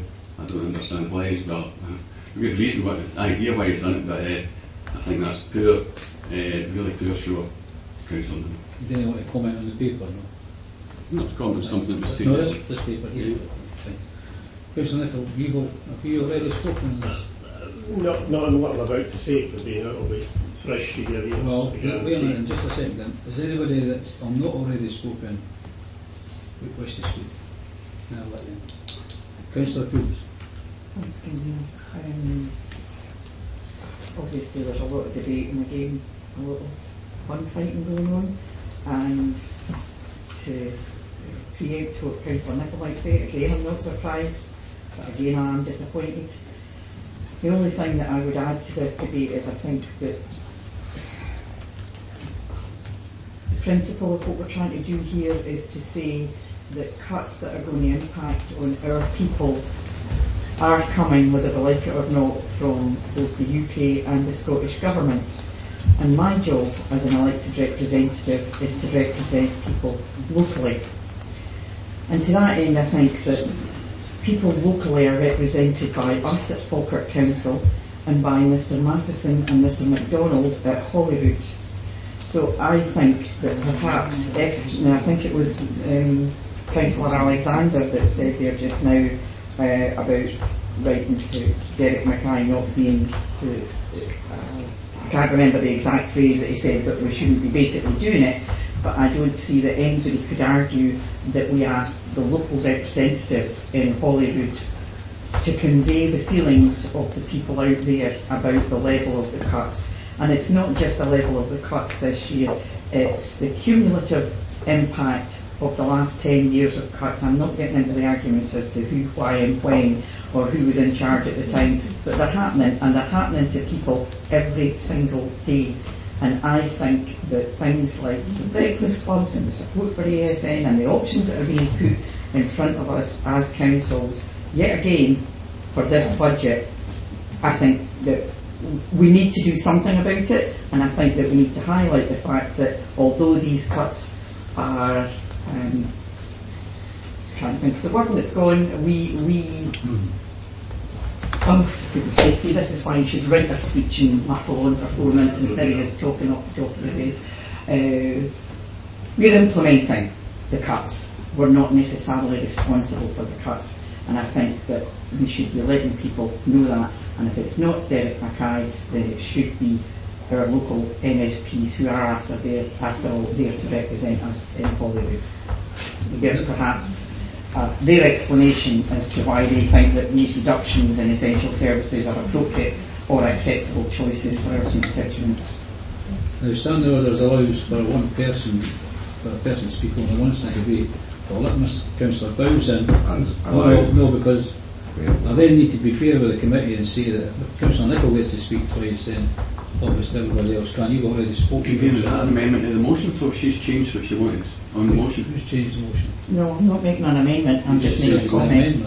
It's an amendment, and she was speaking to the parent amendment, she's not changed it. But she's seen those other letters from other people. Well, the amendment says a letter to Derek Mackay. Just said something. Well, I'm not responsible for what she said. The amendment is clear, it goes to Derek Mackay. Councillor Bowes. Can I start off with reiterating Councillor Garner's comments about Councillor McHugh? You want to support them, do you? Very much so. Right, okay.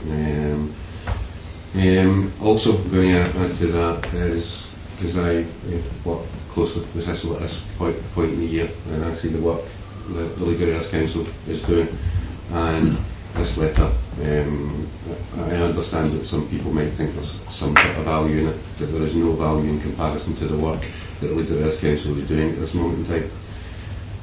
For Councillor Coombs, can I please just to add to your list of MSPs, because we have got 5 or 6 list MSPs, including Mr Leonard himself, that actually represent this area as well. Coming straight on to it'd be handy if I spoke to him. You're using your time up. I know that. It would be useful if we look at, yes, this is the core budget, but there's an amount of ring fest David had sort of touched on it, the PEF money, the early learning, which I think everybody would agree is something that's exceptionally good for the area, and has been stated and it came from Westminster that a certain amount of money was ring-fenced for health stroke care. I think it's in circa 5 million, I think is the sort of figure for ourselves, which adds on to us. These figures are not included in the core number, and I think people should be looking at that and where that's going. The leader has spoke to people, sending a letter just now on a report which I think has been quite clearly stated as a draft budget at the moment. I think even the BBC call it a draft budget, and Mr Snail has already said that there's a potential for revision in it, and we all hope that it's going to be revised in a more positive manner. Thanks for that. I've decided, Councillor Nicola, I'm not going to let you in, I'm sorry, I'm a little against that. But the other thing is, just from our perspective, we can bandy figures all day long, and we can talk about ring fencing, and of course if it's ring fenced then we really aren't in control of it. We haven't got the ability to use the money the way we might want to use it in another manner. But what is undeniable in this report, and the report's here in front of you from your own officers, and on page 156431, Falkirk revenue grant has reduced by 7.148 million, which equates to 2.64% from its 2018-2019 level, after adjusting for new spent commitments. Now that is, quite frankly, was talk earlier about weapons of mass destruction.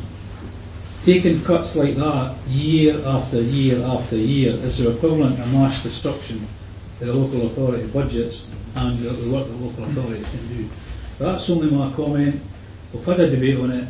Does Councillor Meikle-John want to wind up? Yes, thank you, Convener. I'll just say that I've met with Deputy County Finance Minister. I've also met with Mr Matheson and Mr MacDonald and just had discussions around the budget and particularly implications for Falkirk Council, so I can give that assurance that dialogue is ongoing. There's also been discussions, as has been indicated, with Cú Chosla as well, and indeed there's been the difficulties that this authority and many other authorities are facing have been discussed with government, and there have been suggestions of how that could be alleviated, and that is now in for consideration. However, that is only one part of the considerations, and that the Scottish Government is a minority government and they do require agreement, and those discussions will have to take place with other parties. Some have been far more engaged than others within that process and have been very sensible in representing their constituents, and I hope that then that will be proved to be fruitful as we go forward. As has been said, that this is a draft budget, nothing is concluded, and I do believe, as Councillor Bright has indicated, that writing at this time is not going to add anything to the process. And I don't think there's much more that I can say to that. Fine, thanks for that. We'll now move to the vote, Mr Moody. Yes, thank you, Convener. The motion consists of the recommendations in the report, and that's moved by Councillor Meikle-John and seconded by Councillor Bowes. There is an amendment that's been circulated, moved by Councillor Bissett and seconded by Councillor Nimmo. Councillor Alexander. For the motion. Councillor Bissett. Amendment. Councillor Bowes. Motion. Councillor Coombs. Amendment. Councillor Garner. Motion. Councillor Goldie. Amendment. Councillor Harris. Amendment. Councillor Hughes. Motion. Councillor Meikle-John. Motion. Councillor Nicholl. The amendment. And Councillor Nimmo. Amendment.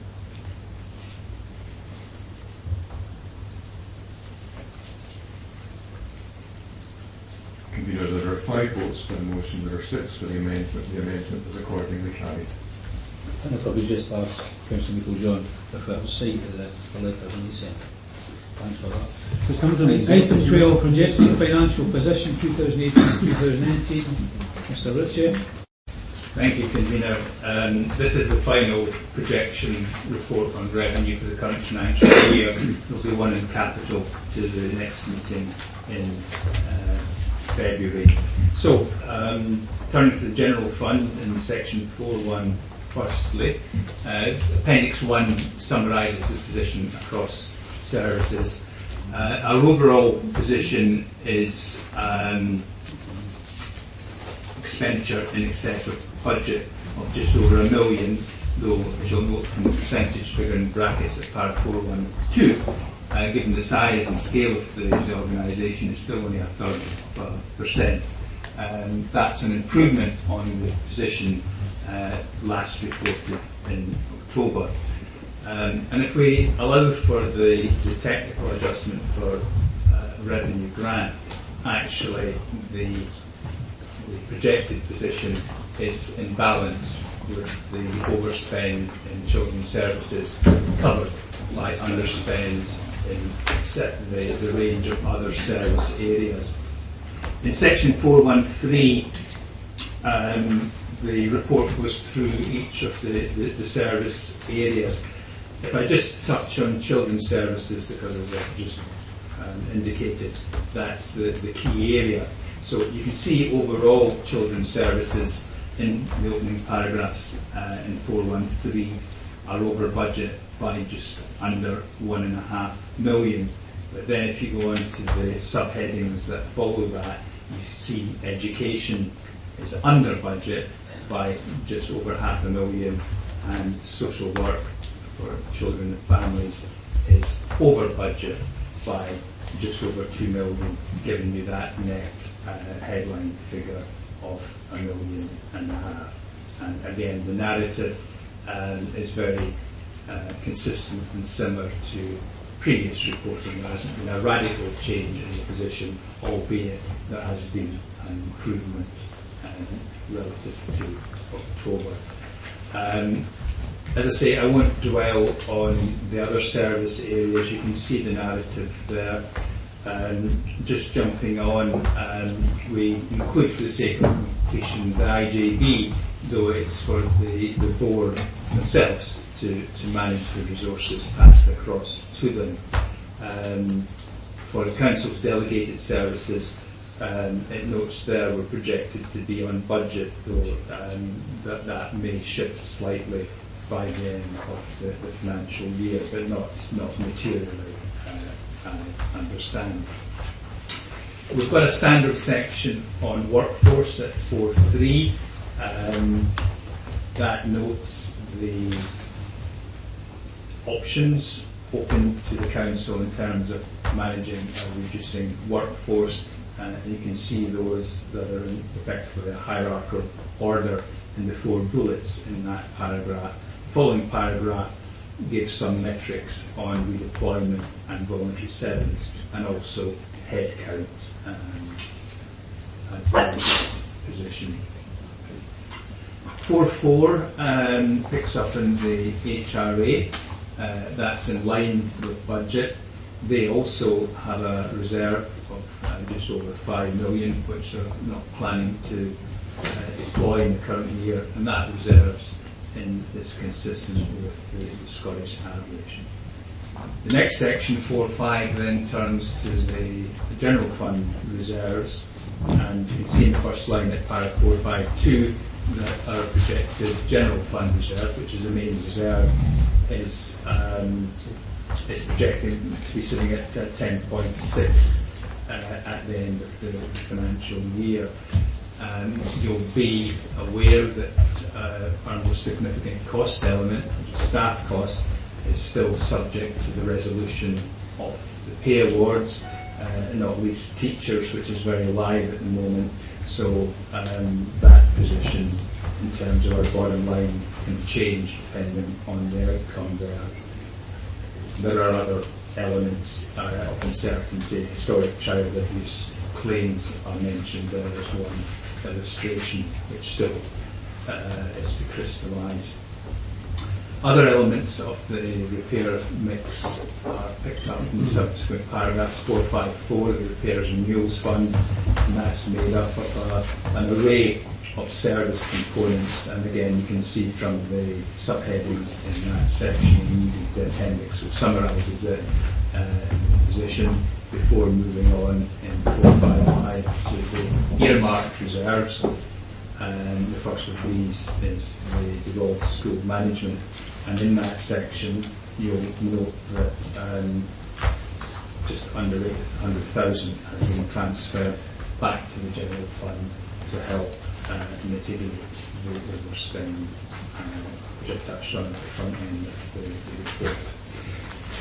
So if we can just jump back to the recommendations and set out section 2, and there's 3 elements that you're invited to note, and a 4th element which is just a technical veerment, just transferring an element of the budget to the area where it most suitably should reside. I'm happy to try and address, as I'm sure my colleagues are from the services, any questions that members may have. Thanks for that. So, Smale, Councillor Middlejohn. I'm happy to move the report, convener. As we see that as the actions that have been taken have started to bring the budget closer back to in balance overall, still recognising that social workers and families have an overspend, but there's some work continuing on that, and as we move into a new strategy and closer to home, then we should start to see the fruits of that coming forward as we move into the next financial year. What it does clearly indicate is the outturn is unlikely to be in a position to give much by way of additional reserves, and it is going to be very much closer to a budget that's on balance. And that's, in previous years we've always had a little bit of comfort that there's usually something by the time we get to financial close that could be put back into the pot, but this year I do think that is going to be very, very limited, but it's a point where we are, and we see the trajectory, particularly in dealing with the overspend. I'm very aware that each of the services are monitoring their spend very, very closely to ensure that wherever possible that they meet their targets, and indeed if there are savings to be made in year, in the last close of the quarter of the year, they're able to do that and helping us to reach that balance figure. Thank you. Thanks for that. Seconder. Second reserve rate come back in. Councillor Boyd, thanks for that. Councillor Nicholl. Thank you, convener. I'm about to ask a question on education, but before doing, I'm going to preface my remarks with really what I wanted to say at the end of the last item. When Councillor Nimmo brought up the Facebook thing, I thought that the comments were directly attributable to Adana McHugh, since I understand that these were words put in her mouth by somebody else altogether. It was his interpretation of what she said. If Adana McHugh had directly said those, then I think it would have been reasonable to ask her to explain her findings. I do find it very unreasonable that somebody should come forward with what somebody else said at a meeting that I certainly wasn't at, and nor I suspect was he. And I absolutely deplore that sort of tactic. I don't really read Facebook because people put things in thread. I dare say people have said what I may or may not have said. I'm quite happy to stand by what I say on the record. I will depreciate words being put into anybody's mouth, even if there is a political opponent. I like to think better than that. I like to think that fairness should be the watchword of what we do in here. And I would ask colleagues, if you're going to try and criticise somebody, criticise them for something that they generally have said. There's plenty of opportunity for that, not what somebody else is putting into their mouth.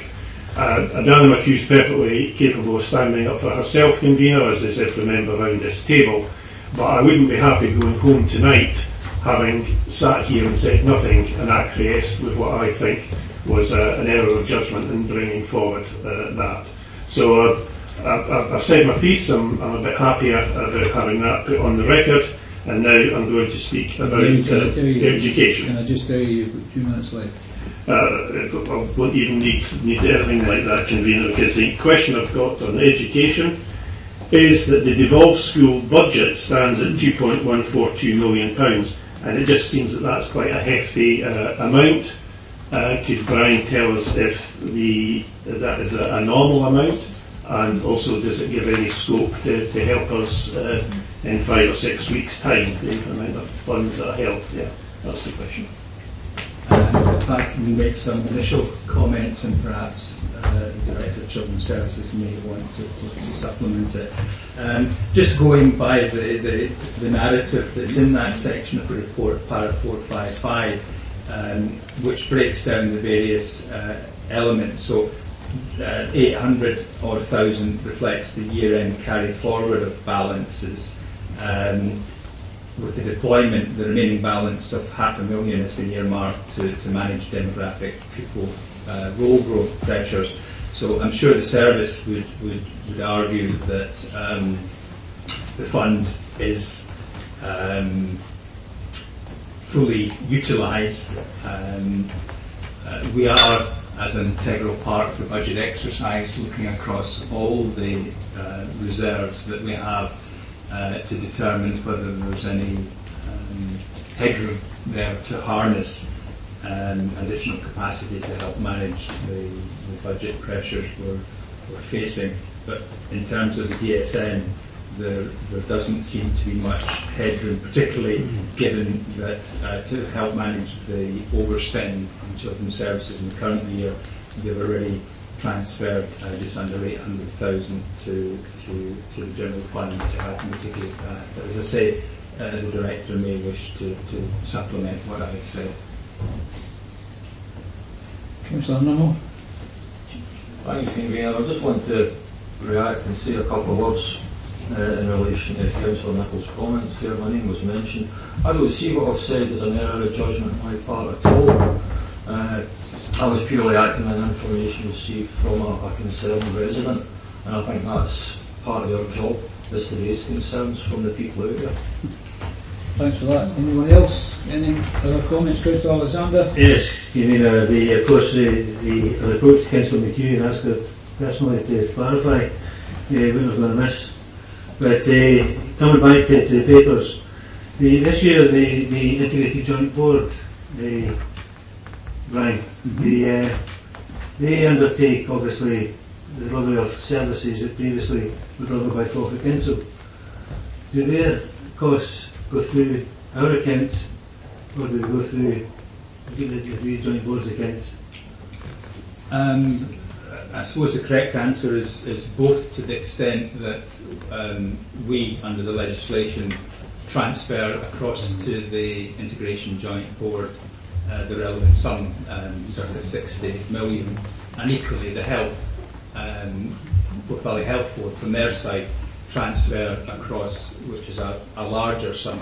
So that becomes the responsibility of the Integration Joint Board to manage. So they're responsible for budgetary control, and they're also independent. They produce their own accounts at the end of the year. They have their own chief finance officer, and those accounts are subject to audit. So the funding is sourced from us, but the management of it is the board's responsibility. And would that be included within the council's expenditure? The grant settlement and the expenditure? Is it included within? I think, yeah, the answer is yes. Mm-hmm. Yes. That's not grateful for that. Really. Because it comes into the council, but having resided in the council, it's then passed across to the board, the management. And in the same way that other agencies have done in the past. That's fine. Thanks very much for that. Anyone else? Can I just say my concern about the money going into the money for the health service, and obviously we want to do as much as we can working with the health service, National Health Service, very important, but we don't really have any control over it if it's ring fenced. We can't now even negotiate to try and lower the amount of money we give them, because at the last minute, I understand, and I'll be corrected if I'm wrong, at the last minute, Derek Mackay said that that money was ring-fenced and that level couldn't be dropped. Is that correct, Mr. Smith? Essentially, yes. I mean, the 160 million extra injected into the budget is for the IJB, and that's to go across to the IJB. But your starting point, your base position is the existing budget. So what the letter from Mr. Mackay says is that base budget needs to be supplemented by the council's share of 160 million, and that's a figure to be passed. So our across. elderly people get benefit of that? Sorry? So our elderly people Clearly the purpose is to protect the I think Mr. IJBs. already had your turn. If you just listen to the response, I asked the question, Mr. Smales gave the answer, so there's no difficulty with that. Anybody else? Anyone else? No? Will you accept the report? Thanks for that. The next item on Scotland financial overview, but we can all get that today. So, Mr. Smale again. Thank you, Convener. This is a standard report produced by the Accounts Commission at this point in the financial year. It's one of two reports they produce on each financial year. The second one will be issued in March and will be more concerned with broader issues of performance and challenges facing the Council. The timing of this particular one I think is helpful and it's designed so that it can feed into Council's deliberations on the budget, which of course, as we know, is very much live at the moment. The report comes in four parts, and the report from officers before you today mirror that four-part structure. So in 4.1, the first part is dealing with Council's budget and spending. The first paragraph picks up on the point already been discussed earlier in the meeting in terms of relative funding positions. It understandably notes the difficulties caused by the late notification of the final settlement position, accepting that there are reasons why that's the case. Interestingly, they make a comment on the overall grant distribution methodology, which they note hasn't changed in 10 years, and pose the not unreasonable question as to whether it's fit for purpose, given the objectives of what that grant's meant to deliver. So I think it remains to be seen whether that particular band's picked up and run with. There's mention of charging in para 414. Of course, earlier in this financial year, members agreed a charging policy for the Council, and we'll pick that up again in our budget report. Part 2, in section 4.2, deals with the Council's overall financial position. As you'll see in 4.2.1, reference has been made to the precarious position that Northamptonshire County Council have found themselves in, but the testing that the Accounts Commission have undertaken provides assurance that there's no council in Scotland in quite such dire straits. 422 mention on capital and denote the position with social housing, that it continues to fall. They make mention of debt and the need to ensure that this is capable of being serviced. As you'll be aware, for some time now we've had the Prudential Code, which is designed to ensure that capital spend prudent, affordable and sustainable. So we have a very clear framework within which we should be operating. 4.3 picks up on perhaps unusually the Accounts Commission have devoted a section to the integration joint boards, but that's reflecting the difficult financial position that a number of the boards find themselves in which raises sustainability issues. They also comment on the lack of medium-term financial planning. It must be said that our integration joint board would sit out with those criticisms, both in terms of its overall financial position, albeit they inevitably do face pressures, as we all do, but they do have medium-term financial planning in place. The final part picks up on the financial outlook, which they inevitably conclude is not rosy. There will be continuing financial pressure on council services, particularly those that are not protected. The financial challenges they document, and you can see in the bullets at 443, some of those listed there are all fairly obvious ones. They make the observation that the challenge, the ongoing challenge facing councils requires transformation. And they note that pretty much all councils are already on that journey, though many are at a relatively early stage, so further attention needs to be directed to that. They make the observation that it's the responsibility of all members within a council to work with officers to achieve the necessary savings to deliver a balanced budget. They also continue to press for long-term planning out to 10 years. Those of a cynical and sceptical mind with an eye to Brexit may question quite the validity of that. But there are elements where it does make sense to do that around demographics and particular things. And we've used the example before of the PPP schools deal coming off contract, which is moving into planning horizon. So I think done selectively and intelligently, it has some merit. The recommendation invites you to note the report. Thanks for that, Mr. Snail. You did manage to get Brexit in, but you might want you might want to go I in stand and debate chastised it. for that. That's a comment. Councillor Meikle-John. Thank you, Convener.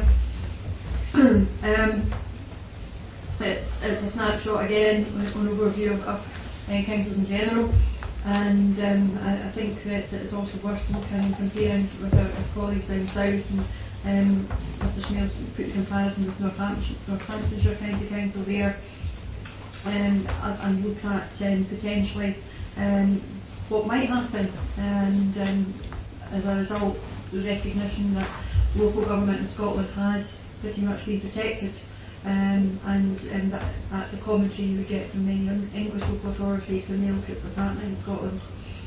And I'm going to add to Mr. Snail's Brexit, in that we can't entirely ignore Brexit. It's or what may or may not be happening. The fact will remain that Falkirk area gets a fair bit of external funding from the European Union, and that is going to leave an enormous gap in what we do and how we're able to achieve match funding. But more importantly, that if there is a no-deal Brexit, then we will be back into another potential general election, but far more spending review, another budget, and I think that could be far worse for Scotland than what we're facing at this current time. So the short term is very unstable, and I think that we have to look at just doing our absolute best to maintain the services we've got, and look towards the future with the best information that we have, and being able to deliver that financial stability for Falkirk Council. I think there's a number of other factors that will play out over the next year that may have an impact on Scotland's income. But I would just make a comment with regard to the distribution formula. There's been many discussions at COSLA over the distribution formula and whether or not we should look at an alternative.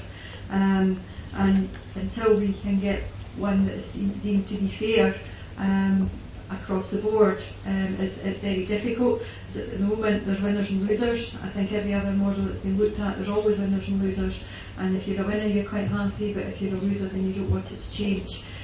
So I think that's probably one of the reasons why we've had maintained the current distribution formula for such a long time, is what we got that's better. I think it's the North English report, and it's in context with everything else and where we are at this time. Thank you. Thanks for that. Councillor Burns, are you going to second it? I'll second it, reserve the right to come back in later on. Thanks. Anybody any comments to make? If not, then we'll move on. Thanks for that. Mr. Smale. Mr. Ritchie. Mr. Smale, Mr. Ritchie. Thank you, Convener. Members will know the Council is an accredited living wage employer. Part of these responsibilities mean that we are required to implement a new living wage within 6 months of it being announced. The living wage is usually announced around November in each year. When pay negotiations become protracted, that means that the living wage isn't implemented until such time as the pay award is finally settled. And I suppose the current situation with the pay awards is a good example of that. So in reality, although the living wage is £8.75, we are actually paying £8.51 at the moment. So the recommendation to members is that we implement the living wage of £8.75 from the January pay run and backdate that to the 31st of March 2018. For simplicity in future years, we make the implementation date of the 31st of March for the new living wage, and it's recommended that we do that automatically each 31st of March.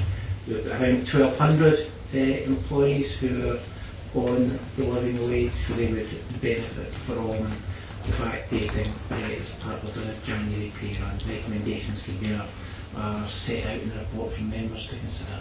Thanks for that, Mr. Ritchie. Councillor Meikle-John. Thank you, Convener. I'm happy to move recommendations in this report. This is our lowest paid members of staff, and I think that we should be awarding them the living wage increase at the time which it is agreed, because they are the ones that are in greatest need, rather than a waiting that is going to be probably a further protracted pay negotiations period. So I'm happy that we agree with what Convener. Thanks for that, Councillor Browns. Yeah, I second it and hope that we get unanimous support on this, so that this money can get to the people. I would be somewhat surprised if it's not, but I'll have to ask just the same. Can we accept the report? Fine, thanks for that. The next item on the internship scheme, Mr. Ritchie. Thank you, Convener. These two initiatives provide the opportunity for the Council to diversify its workforce. We know from our workforce plans that over a third of our employees are aged over 50, and that increases to 50% in 5 years' time. If there's been no statutory retirement age, that means that there's not previous opportunities to refresh our workforce. We take each of the two schemes in turn, starting with the graduate scheme. It's proposed that this is a minimum of 1 year that could be extended to 2.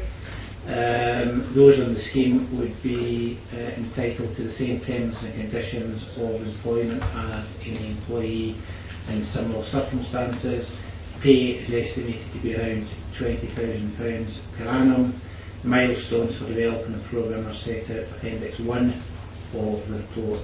Looking at the intern scheme, this is a new scheme formalised for the Council. We already have similar type arrangements across the Council, but they tend to be more of a casual basis. So this would formalise an intern scheme for the whole of the Council.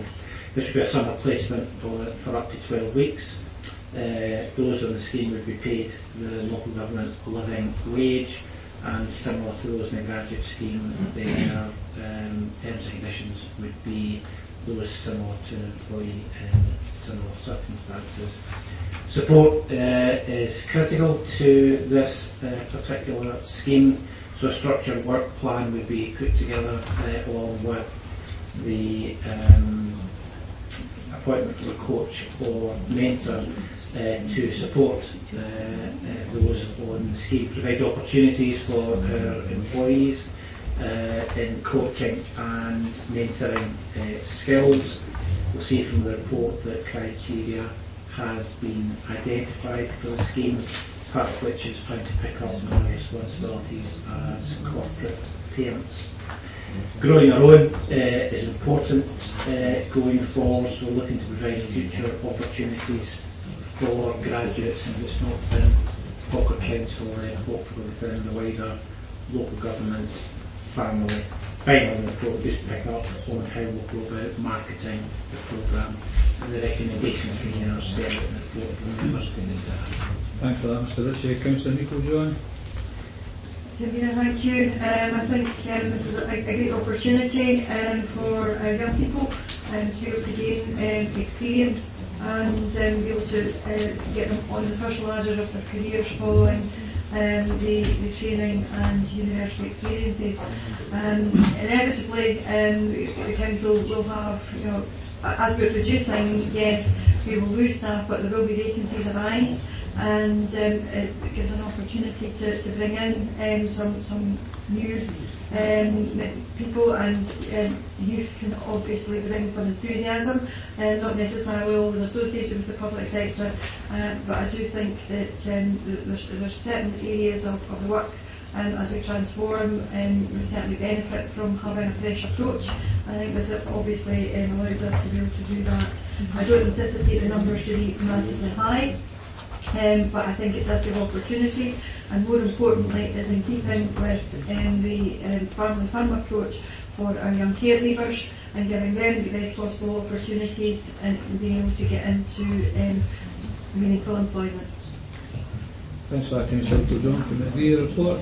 Thanks for that. Convener, can I just come in there? It's just something that's... Well, just a second then. It's not in the report. Well, if it's not in the report, no, you should come in there. Well, can I just ask, when directors and officers and indeed members of talk, people either refrain from talking right through the full of when the officer's talking, or could they keep their voices to a complete minimum, please? It's pretty annoying. Well, it may annoy you, but I didn't think it was bad. Had it been bad, I would have drew to your attention. It was you. But, pardon? It was actually you. It was me? Most of it, yeah. Well, I'm not going to have you reprimand me, Councillor Gardner, but I'm sitting in the chair. You always... I've just asked a question. Well, the answer is no. Okay, thanks for that. Now, the next part of the question is land surplus to requirements.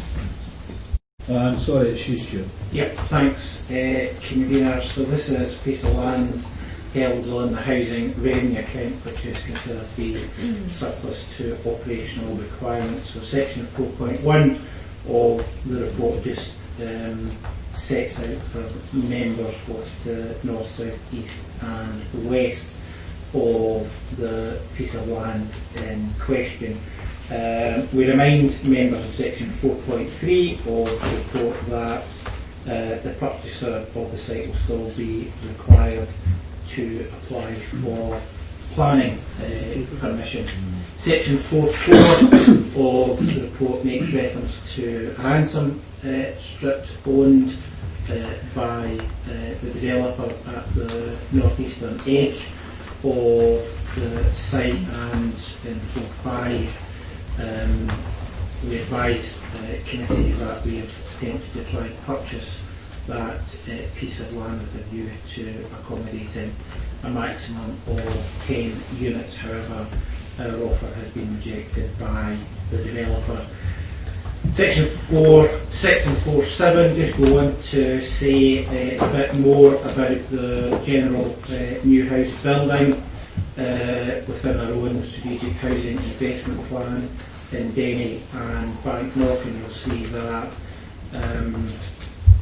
our plans are for over 200 houses within the Denny area and over 100 within the Banknock area.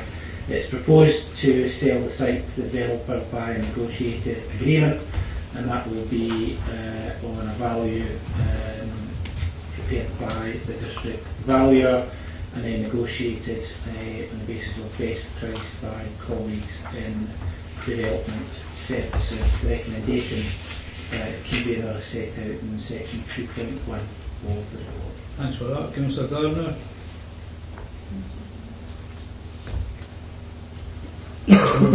Portfolio, do you want to say anything? No, my portfolio. Sorry, it's Councillor Alexander, right. I apologise. The happy to move the recommendations contained in 2.1.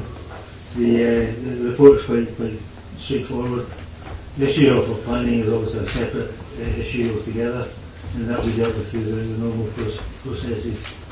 But in terms of the sale of the land, no objections to the sale. As I say, formally move under recommendations under 2.1. Thanks for that. Can we accept the report?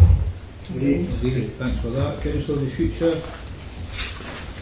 Convener, this is now the fifth report to the Executive on progress on our improvement plan. Members will be aware that the programme is being refreshed as part of the work being undertaken in the medium-term financial plan. And the budget report in February will set out for members' consideration those key change projects that will form part of the Council of the Future programme over the course of the next 5 years. Council of the Future Board has met twice since the last update to the Executive. The business of the Board so far as hearing project updates from the project managers is set out in section 4.2 of the report, and a copy of each presentation delivered by the project manager is attached in the appendix. Major project updates are set out for members' consideration in sections 4.4 through to 4.7. We then go on to update members on employee engagement and capacity building. And most recent listening event just before Christmas was with representatives for all frontline services. As members will know, we're tapping into best practice in Scotland and in England through dialogue with East Ayrshire and Wigan, just to name two councils, and that dialogue continues. Communication is a regular issue which is raised at listening events, and in responding to this, we've launched recently the Falkirk 5 e-newsletter, and we've also put on the Council's intranet responses to the employee survey from 18 months or so ago in terms of the actions that management have taken. Finally, we're working on providing employees who don't have a Falkirk Council email address access to our intranet using their own equipment. You may have seen that mentioned in the most recent edition of the Falkirk 5 e-newsletter. Finally, in the report we touch on the change fund of £700,000 to provide members with details on the utilisation of the fund, which we expect to be fully committed by the end of the financial year. The recommendations convener are set out in section 2.1 of the report. Happy to answer any questions members have. Thanks for that, Mr. Ritchie. Councillor Meikle-John. Thank you, Convener. We have heard this morning through the various financial reports about the need for medium-term financial planning and going forward, and that this has now become a recognised practice across most councils, if not all councils, and certainly has been pushed very hard by our auditors. The Council of the Future it will help to support that medium-term financial plan going forward, and act as a vehicle for the transformation and the monitoring of those projects. We've seen that this year's programme has delivered £5 million worth of savings in this financial year, and as we go forward it will become far more important in being able to meet our budget gap, that we do have the transformation projects and have those closely monitored in order to be able to deliver. There was a pot of investment put in for last year, and that is something that will need to be obviously considered in the round for this year's budget as we go forward, and look at what capacity there is to make money available for that change fund in order to help facilitate the transformation agenda. I'm happy to move the report. Thanks for that. Second report. Usual caveat. Fine, thanks for that. I wonder if I could ask a question of Mr. Ritchie. The lack of the agreed programme, the central hub is currently being delayed.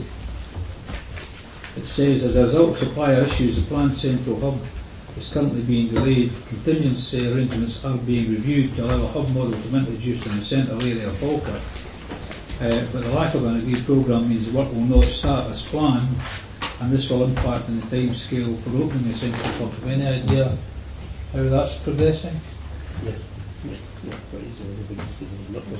Thank you, Convener. Tenders came back for the work in the central hub considerably above the budget, so we've gone back out to re-tender on that, so that's the reason why there's a delay on that. We're still waiting on tenders coming back on that, so once we've got tenders back, that will give us an idea of what the programme of works will be, providing we get tenders back that have got prices on it which are affordable within the budgets that have been set aside. I'm not trying to catch you, but there was a suspicion at the time, I think the question was asked here, that there was a structural fault in the library, and that the library may in fact need re-roofed. Is that the case? Is that what the problem is? Now, my understanding is that it's an issue of price on what came back from the specification. Fine, thanks. Anybody, anything else on it?